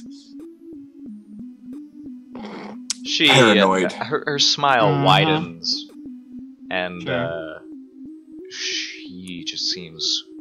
It's a disgusting smile. Her teeth are like being in spots, twisted, as though they were put back in very roughly, very discolored. Ew. And she just shakes her head and she says, "It's clear you've attained these ulterior motives." Huh? What ulterior motives? I don't have any ulterior motives. There was one above all the others, and it seems to have been struck clean from your beautiful mind. That's weird. I like this lady. I would kind of whisper it to Stool. She knows what's going on. Well, I mean. Oh, I only have a glimmer, a glint, a glittering. I know only what is inconsistent.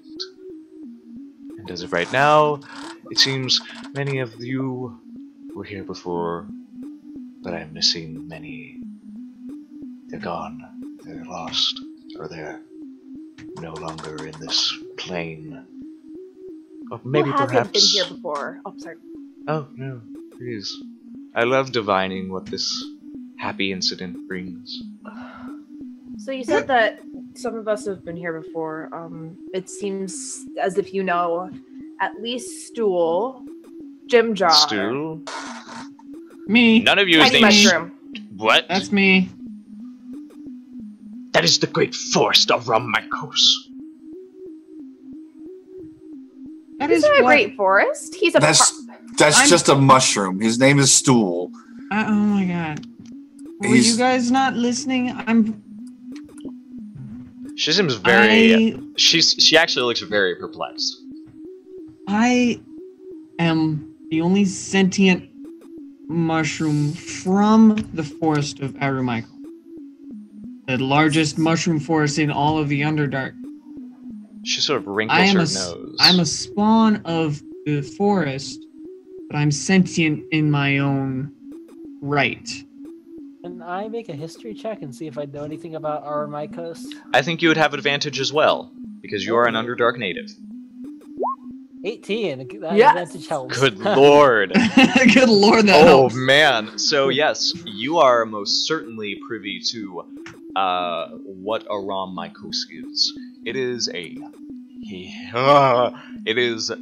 huge fungal forest that stretches the entire length of the Underdark, possibly the entire length of Faerun. As far as you know, it is a single-minded entity that has existed for a long time.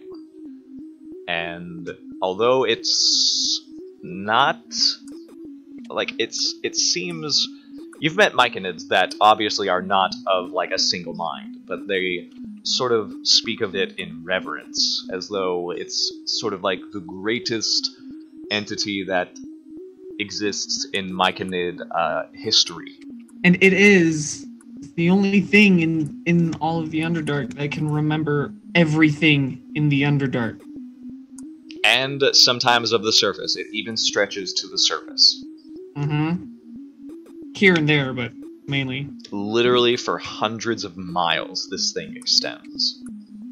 Stool, buddy, you didn't tell me you were so important. I'm not. You No sure? one Sort of asked. mumbles himself, so Stories of Aramikos. I suppose I couldn't see the forest for all the shrooms. She sort of wrinkles her nose and says, Nothing comes or spawned out of that great being. Then more of its own, more of itself. if this is true, then something else has latched onto this young thing. Myself? I